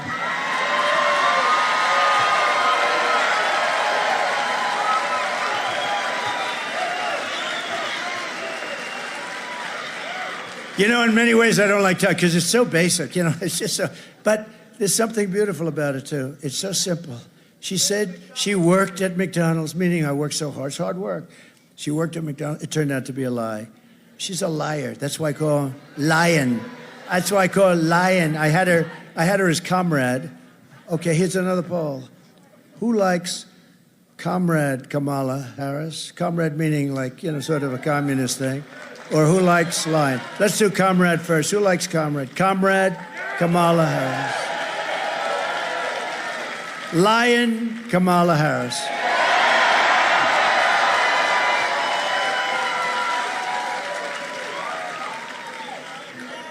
I guess that's the end of that one. But with your vote this November, I did 3 of them today. I did a little one, a little tiny one with a small group, and then I did a really big one. I did a big one, and I did this one, and I'm still raring to go. They say, how the hell do you get the energy? How do you get the energy? How do you get that energy? But I love doing it. You know why? Because I see it. We're making so much progress. We're exposing her for what she is, an incompetent communist.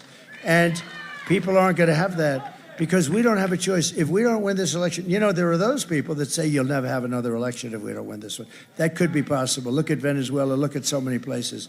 It sounds far-fetched. It's not at all.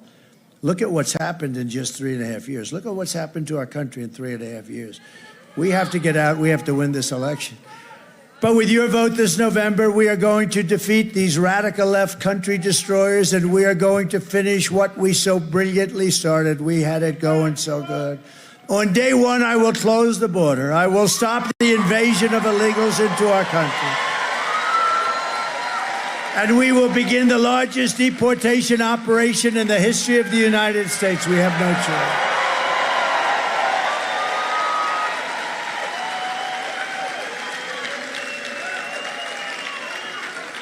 The illegal migrants coming into our country are taking the jobs of American citizens. But you know what they're really taking? The jobs of Black and Hispanic workers. They're taking the jobs. Black community, Hispanic community is being decimated by what's happening. They're coming in and they're taking the jobs. And you know what's going to be next? Unions are going to become, they're going to be next. They're going to take a lot of union jobs away. They're going to take jobs away, period.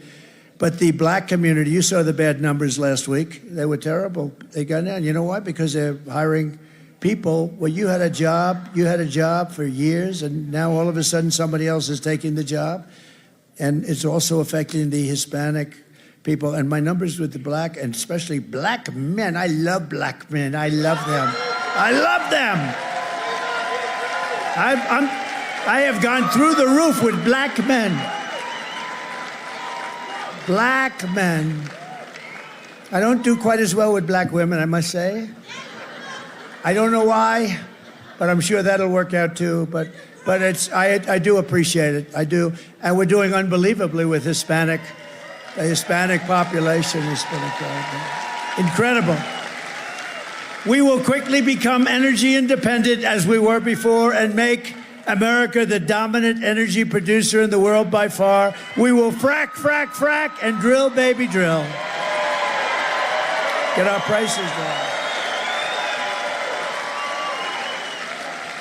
And we will terminate the insane mandate demanding that you have to have all electric. Everybody has to have an electric car within a very short period of time. That goes for trucks and everything else. You know, the truckers, it doesn't work. The battery is so heavy. You know that a battery for a truck is so heavy that you'd have to rebuild every bridge in America because they can't handle the weight. That doesn't affect these people. The other thing is you'd have 6 stops between New York and Los Angeles. With diesel, you'd have none and can even come back 10%, okay? You'd have none. Think of it. And it takes up a lot of payload. But think about it. It's much heavier. The battery's very heavy, right? Very, very heavy. You would have to rebuild every bridge in America because it's not designed for that kind of a load. Can you believe it? And I said to this gentleman, one of the big truckers, one of the biggest, maybe the biggest in the world, I said, have you told them that, yes, what did they say? We don't care. We want you to build all electric. And he ain't doing it. I'll tell you, he's not doing it. I said, how many trucks do you have? He said, 29,000. I said, you got 29,000? How big are they? They're all 18-wheelers? Is that what it is? The big ones are 18-wheelers. And he said, you must be very rich. He said, I'll tell you what, they're going to try and make me poor.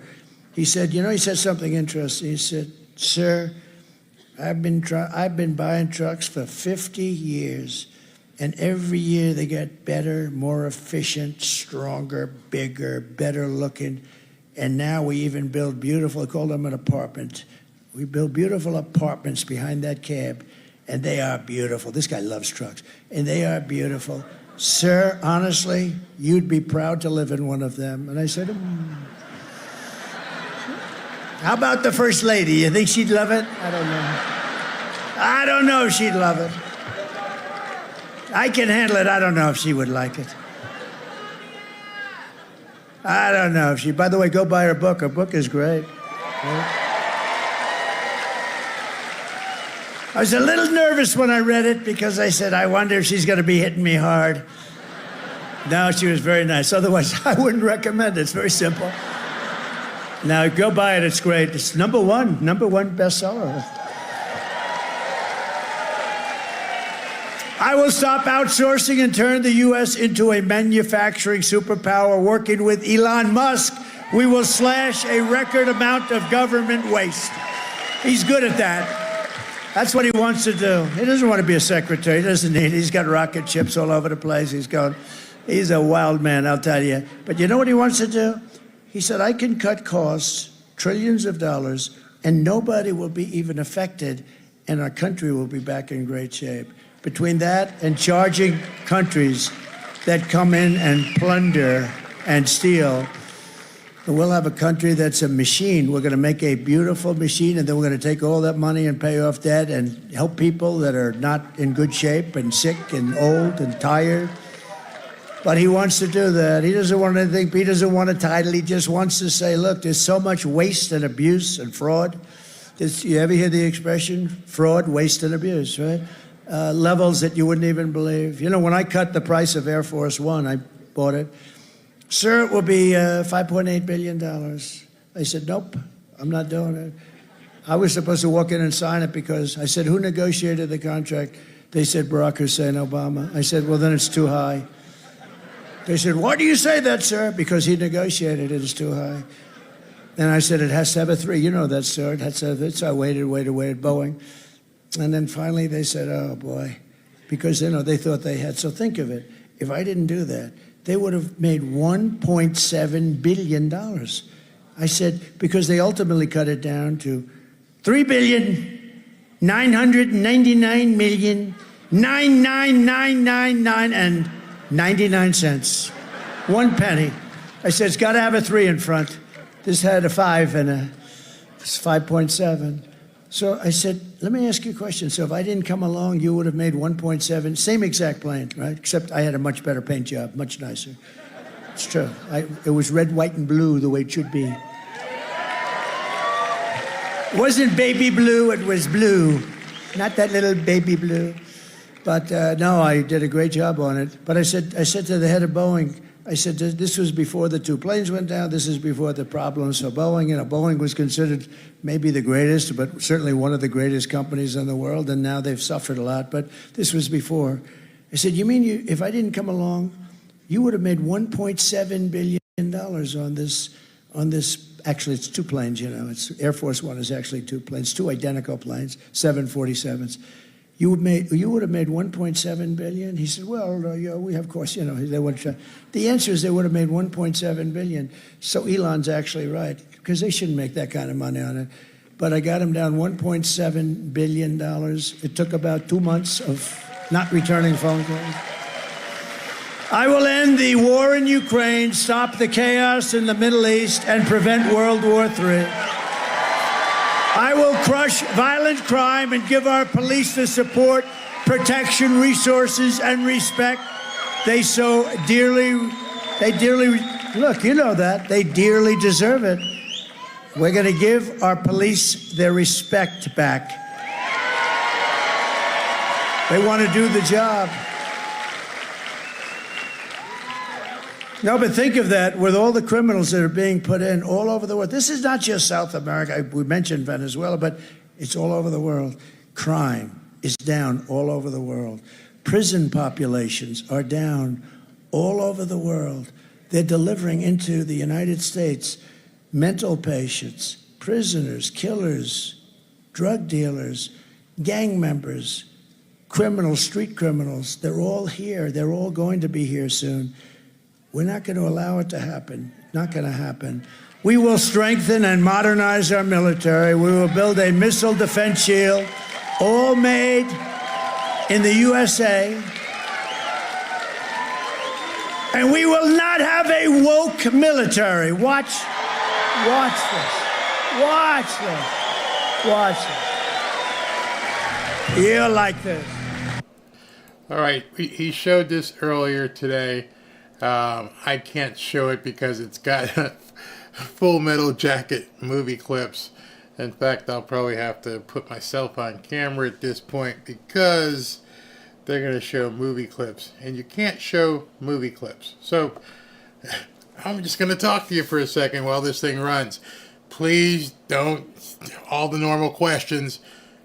I can't show copyrighted material. If I plan on being here through the election, I got to play by the rules that they've told me I have to live by. So that's just it. So just real quick while this is playing and he's showing Transformers in the military, it's a crazy video. So if this was X, I could probably show, no, if this was X, I could show it to you.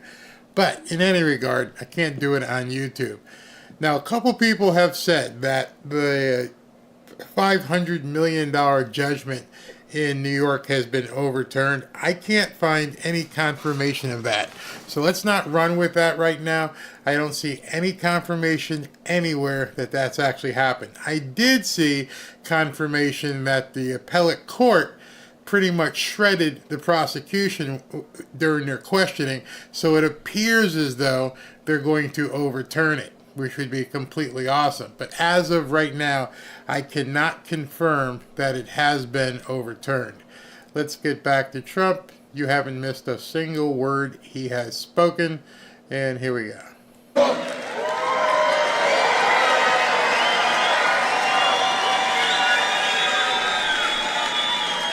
It may not be politically correct, but we won 2 world wars. We won 2 beautiful, big, ugly wars, and we are in a woke mode. Look, I defeated ISIS in a matter of weeks. It was supposed to take years, and those people did it. And I had great generals, not the guys you see on television that don't know what the hell they're doing, and they are woke. But the military, you could take these military guys that we have and put them into a woke cage. They call it a woke cage. Scream at them for 2 years about wokeism, and they come out and they want to beat your ass. We have very tough, smart, great military. We have to take care of our military, though. We gave billions and billions of dollars of it to Afghanistan, to the Taliban. You know, we didn't have one soldier killed in 18 months. They were going along killing our soldiers. And I made a phone call. And the fake news, that's a lot of fake news back there, look. The fake news. That's a lot of cameras. It's amazing when I watch and I see those red lights, you know, when the red lights are on them. And sometimes I'll point to them, and as soon as I start pointing, those lights go off so fast. We will lead the world in space and reach Mars before the end of my term, and we will rebuild our cities, including our capital in Washington, D.C., making them safe, clean, and beautiful again. And I will support universal school choice, very important. And we will get critical race theory and transgender insanity the hell out of our schools.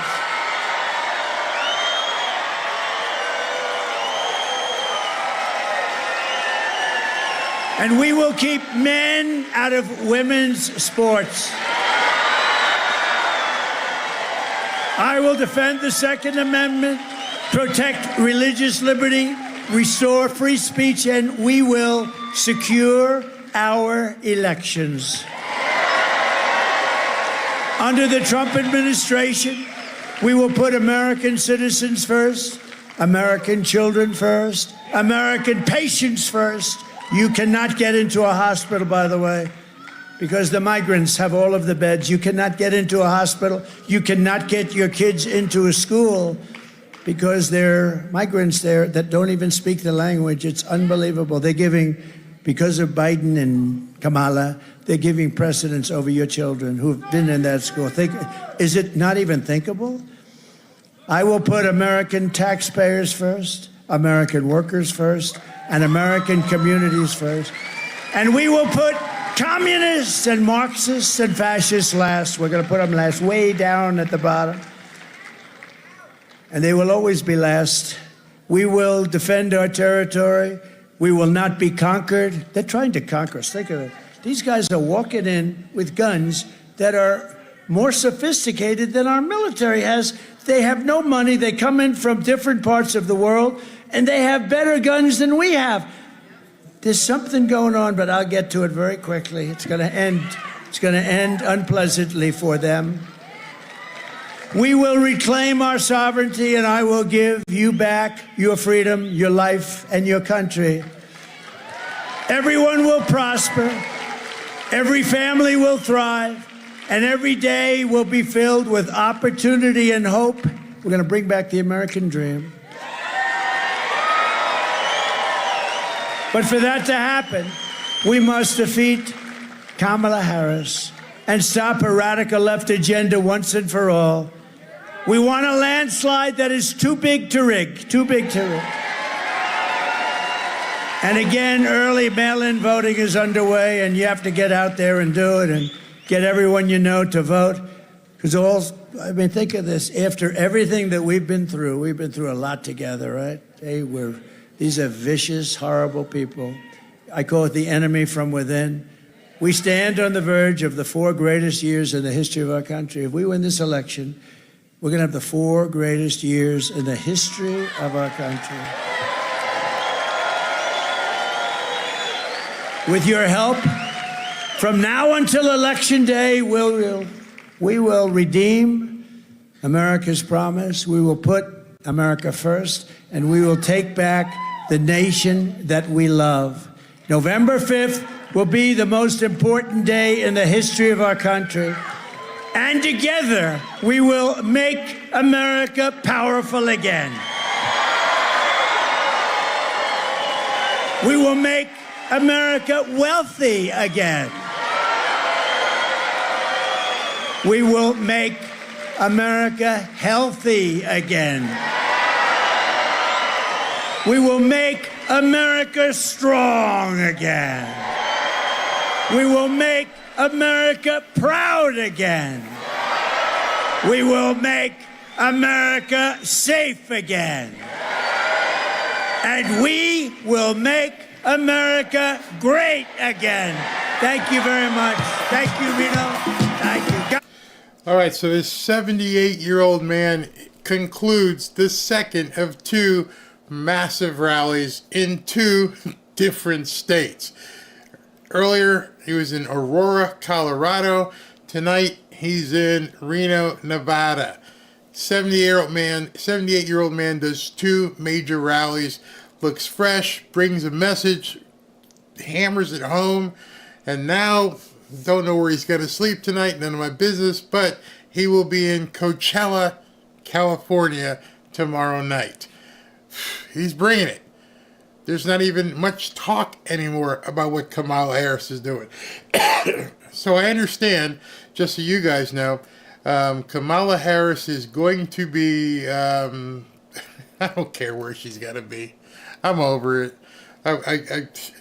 I'm not even going to go into it. She's going to be, okay, she's going to do a town hall on CNN. So what? Good luck. Nobody knows. She's doing everything with scripts and teleprompters. Even the questions at this point seem to be fake. So she's not doing anything novel, not trying to fight Trump. He's kicking her butt. Just kicking her butt up and down everywhere. Don't believe the media. Don't believe the polls. Believe the fact when you see the guy to bring out Barack Obama to try and help her. That's how bad it is. In addition, Trump, his own right, has 2 more town halls. So he was scheduled to do a town hall with Univision, but because of the hurricane, he couldn't do it in Miami. They postponed it. That'll be coming up Tuesday. So just so you know, we've got Coachella tomorrow. Then we've got... He announced a special town hall. This is very interesting. He's announced a special town hall with Harris Faulkner, and he's on Fox, and he's only going to have a female audience. Talk about taking it on, just going in there. An entire audience of just women. ballsy, absolutely ballsy. He knows that, that's probably one of the demographics he can probably go after. Hey, let me just have Harris, you can mediate, ask me what you want to an audience just of women. That's going to be the 16th. I believe that's Tuesday. Let me see if I can look at my calendar here and see the dates. Actually, that's next Wednesday, and he's doing it at 11 o'clock in the morning because Harris's show is on at about that time. So I don't know how many people are in the audience. I don't know where they're filming it, but they're going to do a women's only town hall on that date. Then he's got his makeup date with Univision. So he's got 2 town halls. Harris has 1, but he's got that rally coming up. And at Coachella tomorrow, let me just make sure I have the right time here. Coachella is tomorrow at 8 o'clock Eastern. 8 o'clock Eastern, 5 p.m. Western Pacific time, but it will be 8 p.m. Eastern tomorrow night, Saturday night. So big rally tomorrow, and then Sunday, he's going to be in Prescott Valley, Arizona, and then Monday, he's got a town hall that just got posted. Monday, he's got a town hall. Then he's got a Turning Point Action rally in Duluth, Georgia. I need to take a breath just reading what this guy is going to be doing. He's a big closer. He's going to come forward. He's going to try and get this thing wrapped up. And I think, I'm working out, getting the energy myself to make sure we close out as a group. I know I've been kind of slacking on my normal videos because there's been so much stuff about Trump. But here's what I'm going to promise to you. I am going to make sure that I do a recorded video every day at, I don't know, may say 11:30 or so, something will drop every single day, all 7 days a week, something will drop at 11:30. It may be excerpts from what I said the night before. In any event, we're just going to keep the content running. Monday, we should have the membership area on Twitter for you to get to. A comment came up today, and all of you who, right now, I'm just going to answer this once and for all, and then you can basically, the next time it comes up, you can talk about it in the comments. All right, so I get this comment, and I get it quite often. It says, I don't get it, Barry. It's only your channel that can't show clips. All the other channels show it. Doubt they have paid for copyrights. You are correct. You are correct. The other channels will go ahead and show it, and they haven't paid for copyrights. That's their decision to do so. See, what you don't know is how YouTube works. And what happens with YouTube is if you play copyright information, a couple things can happen. They can shut you down right then, which has happened to me.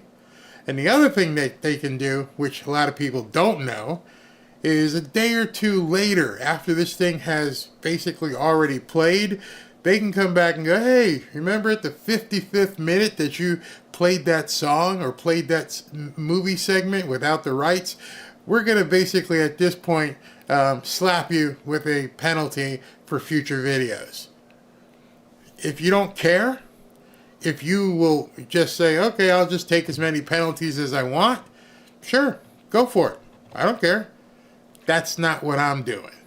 I'm trying to do something long-term, continue to grow something. You don't want to be on the bad side of this organization, especially if you're pushing Trump stuff. There are some guys out there that I know you followed before. You all know their names. Doug in Exile. Louis Valentino had to start a new channel. You can do it. You're playing Russian roulette. You can do it and do it on every single show, and nothing ever happens until that time when it does happen. And then one day you wake up and hit the button and it's like, you can't play here anymore. I'm not one of these guys that wants to play Russian roulette. I'm not one of these guys that's like, I'm just going to tell them how it's going to be and that's how it's going to be. Nope, that's not it. That's not what I'm going to do. I got too many people who depend upon me doing things for me to just be freewheeling and just tell Google and YouTube to F off. I'm going to say what I want.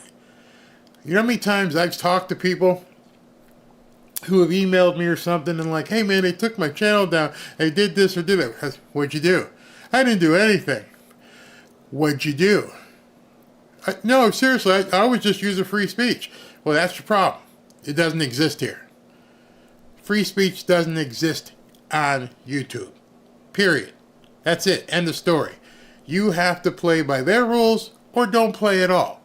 So as a viewer, you have to understand, I'm playing by their rules because I want to be here. If it means I can't show a 4 or 5 or 10 seconds of a video, then no skin off my back. I don't care if I have to stop playing for 10 seconds. If those 10 seconds really matter that much to you, there you go. Have at it. If those 10 seconds are worth it to you, that it interrupts your viewing experience, I apologize. I'm sure there's a home for you. I ain't gonna do it. I got my daughter, my wife, a lot of people, the mods, all kinds of people, my sponsors, who depend upon Barry being here tomorrow. And so that's the last time I'm going to answer that question. And all of you guys who've heard it can now, if somebody says something like that, like Nina said, hey, the other people do it. Well then, I'm just not one of those other people. That's the answer. That's it. Sorry. That's the answer. Barry in exile. Yeah, poor Doug. And Doug had some good stuff too. Yeah, Barry got unplugged from Trump's rally for playing the Oprah singer. Yeah, people said the other people put it up there. I can't answer that. But see, I think people think that there's this line in the sand that everybody has the same thing, and it's not. Somebody could be monitoring something I say. Somebody can report something I say, and they happen to see that and go, oh, now we got him. And they may not have reported the other people. I don't know. And here's the other part that I can tell you that you're probably going to... They don't tell you why. Hey, sorry, it's gone. Well, what happened? Sorry. We'll look into it. We'll get back to you. And when they get back to you, hey, we've confirmed you screwed up. Well, can you tell me what I screwed up? Nope, can't tell you. So it's that bad. It's that bad. You're exactly right to do it how you do it. Yeah, I mean, my big mug is on this channel. I'm going to run it the way I want to run it. And if it means, like I said, I have to cut a few seconds of something, that's just how it's got to be. Yeah, they don't care. They will cut your throat in a heartbeat. In a heartbeat, if you say the wrong thing here.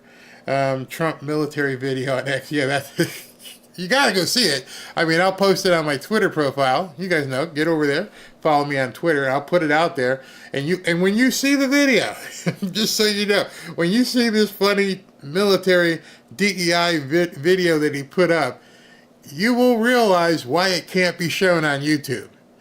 Too many people get their nipples they hurt, man, because you hurt my feelings. And Trump, in that video, stepped all over some feelings. Elon Musk, he don't give a shit. Put it up. I don't care. So I'll put it up tonight over there. They're like the IRS. You don't pay them, they come after you. And just like the IRS doesn't come after Joe or Fred, or maybe they do. There's no rhyme or reason why they picked somebody to go after. But once they pick you, they dig down, drill down. What's this here? Do you know what is best? But I love and appreciate your channel. Yeah, sometimes you got to do that. The new Transformer Army. That's pretty much what it is. Yeah, somebody said YouTube punished him for using those two words together. 5 days, he was off. It really is that sticky. That's why I say newcomer and baby disposal and, the different words you have to use.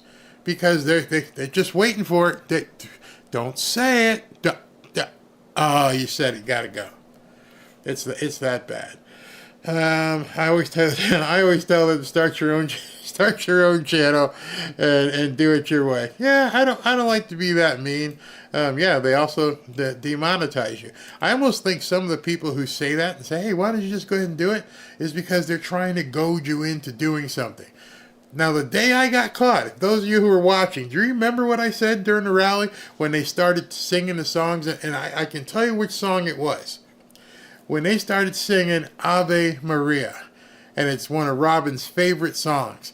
And I said on that video, F it, let's play it. I knew I was going to get in trouble, and I said, F it, let's play it. Robin wanted to hear it. Not blaming it on her, but I remember the attitude I had. It was such a strong moment in that rally. I just went, let's do it. And YouTube goes, gotcha. Flip. It was that fast. And then I was talking to darkness. And so I just realized that, even that one time is enough. So let me just go, yeah, that's exactly what it is, Barry. It just only takes that one. And it makes it worse because we're Trump supporters. I mean, if I was on Midas Touch or some of these other channels and they can say basically anything they want to say about anybody else, just spew venom. You imagine Joy Reid. Joy Reid should never be allowed on YouTube. They post her stuff all the time. All the time. Talk about misinformation. Every video that MSNBC puts out is misinformation. They can do whatever they want. We don't get those rules. We don't get that. I'm telling you, Elon's going to be doing something strong here, man. I can just feel it, especially if Trump gets elected. Especially. All right. You guys amazed me in this survey. I'm stunned that 73% of the people, of the 1,600 people who voted, said, yeah, they want the 30 minutes or so videos. So I guess you guys like the long ones. I'll keep doing the long ones. I see so many channels who jump into doing like a 10-minute video, and I think to myself, 10 minutes? I'm just warming up. How am I going to explain something in 10 minutes? I'm too verbose. I got something to say. I can imagine someone told Rush Limbaugh, hey, you got 10 minutes. Ready? Go. 10 minutes? I've been talking for more than 10 minutes about this copyright stuff. It's too much. All right, anyway, let me go ahead and talk to you guys about the Super Chats here, because, as always, I never want to click the button and stop without doing that. So let me go ahead and acknowledge the Super Chats before I get out of here. And here we go. All right, which screen am I going to show this? Man, you guys are so generous. Thank you very much. Thank you very, very much. So here we go with Super Chats. Ashley always reminds me, make sure you talk about the Super Chats. Okay. She didn't talk like that. I just said that. All right, Big Cat Brother, thank you. Doing the work today. Whew, man, I'm tired. But I keep looking at him going, he's 78. He got people shooting at him. You got to have decoys. Get your ass in there and do it. Bill Willis, Barry, look up the Smith-Mundt Act that Obama repealed in 2012. Then you'll understand our media better. He allowed the feds to run psyops. Yep. I don't even know if I could talk. I can talk about that on Twitter, X rather. So I'm gonna open that up and copy that so I can talk to you about that. Creative Margie, Barry, I'm going to Coachella. Oh, have a great time. Take some pictures. Send me pictures. See, that's another thing. That's one of the reasons why we're doing a membership site. Because here, all you guys can do is comment. If you got pictures, you can actually post them on X. You can post videos on X in a thread so we can see it. It's going to be awesome. Just another knucklehead. Shame the black man again. Barack Hussein Obama. Yeah, that ain't going to work out too well. Thomas Armento, if my friend's circle is any case, Trump is getting 100% of the young black male vote in Colorado. I don't know about 100%, but he's going to get a bunch. Ripa, the Republican, also known as Alfred Ripa, he's endorsing her puppet he can control from the basement of a fourth term. Yeah, probably.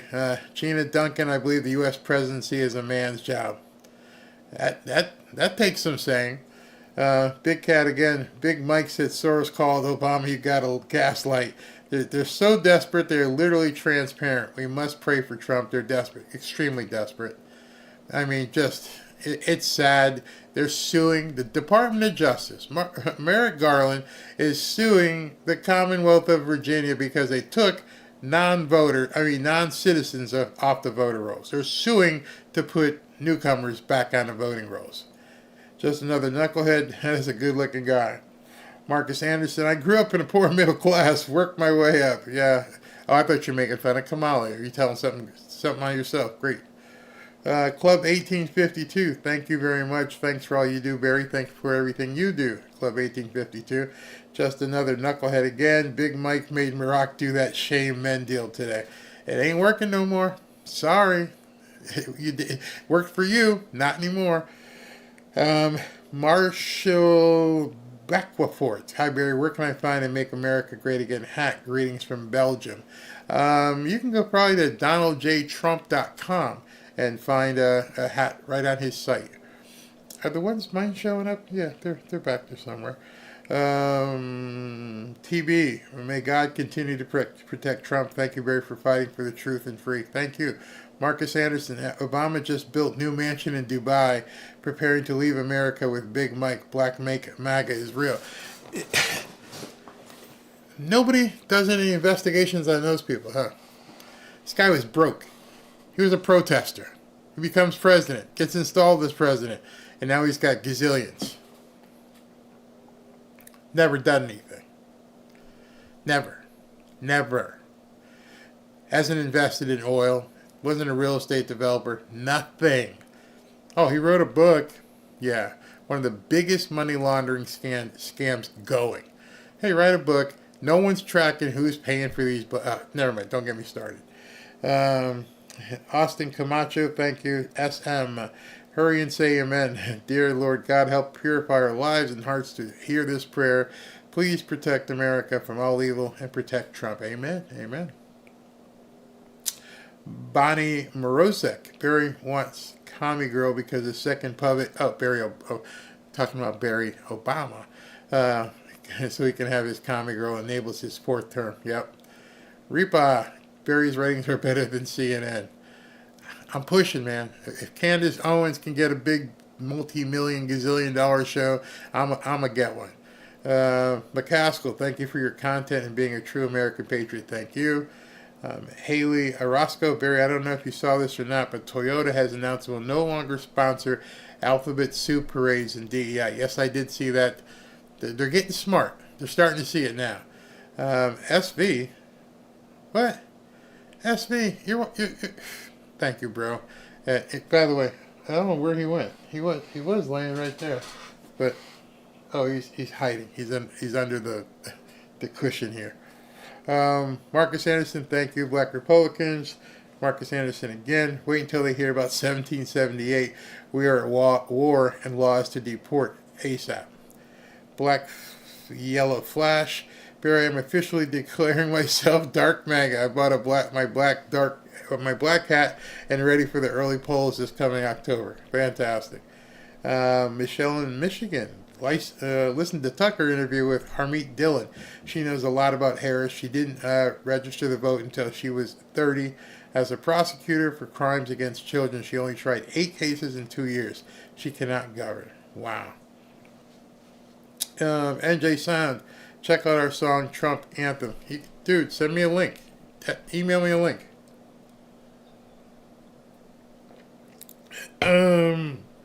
Big Cat. Barry, your views on Trump rallies is 5,000 to 6,000 more than Fox or others live. You got the magic, man. Be proud of yourself. Thank you very much, brother. Mark of Reality. Trump called the governor of Colorado chicken poop. That alone is worth the price of admission. He did, by the way. Reaper the Republican, the administration has blood on their hands. Lots. 325,000 kids. Rose Rohaley, thank you. Lisa Burke, I've been muted. Love the show. You're not muted. I can see you. And, Ashley can check if any of the mods muted you, but obviously we can see you, so you weren't muted. T. Mallet, thank you. Carla Shroom. And Mark of Reality, thank you guys all. Marlene Henderson, Trump 2024, and love that baby. Yeah, you should have brought that baby up on stage. Charlie Sweeney, knockout for Trump.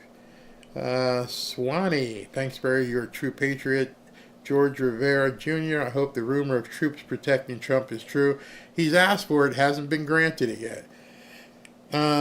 What do we got here? I like the new line about communist, Marxists, and facts being just like he started saying that. Yep, love your channel. Thank you, DJ Liquid Smoke. Missy Elliott. As always, thank you, Barry, from the Elliott family. Thank you very much. And last but never least is the 808 Pineapple Queen. Hi, Barry. How are the family doing? Love you all. So, all of Robin's, that's what I think you're talking about. All of Robin's family up in North Carolina. Of course, they're all living. Everybody's okay. The person who had the most damage was one of her cousins, who basically had 2 trees fall on their house, and Samaritan's Purse has been working hard to get his house back in order. So thank you very much. And like one thing that people keep saying, and I'm going to keep talking about it, is now that it's a hurricane away, meaning that was Helene, and then we had Milton, so it's like one hurricane removed from being in the news. We need to keep talking about it. These people, it's not going to get fixed anytime soon. The stories coming out are still horrific, and then what makes it worse is that our government is lying to people, saying, oh, we're doing everything we can, and it's not true. It is Lahaina all over again. They are treating these people miserably and turning people down for help and all kinds of stuff. It's disgusting. It's disgusting. All right, so I want you guys to have a good day tomorrow. Watch some football. I'll post a recorded video at about 11:30. Then the whole family's here. Ashley and the kids will be here from North Carolina. And so then 8 o'clock, we've got the Coachella rally. So thank you guys very much for tuning in. We'll talk to you tomorrow.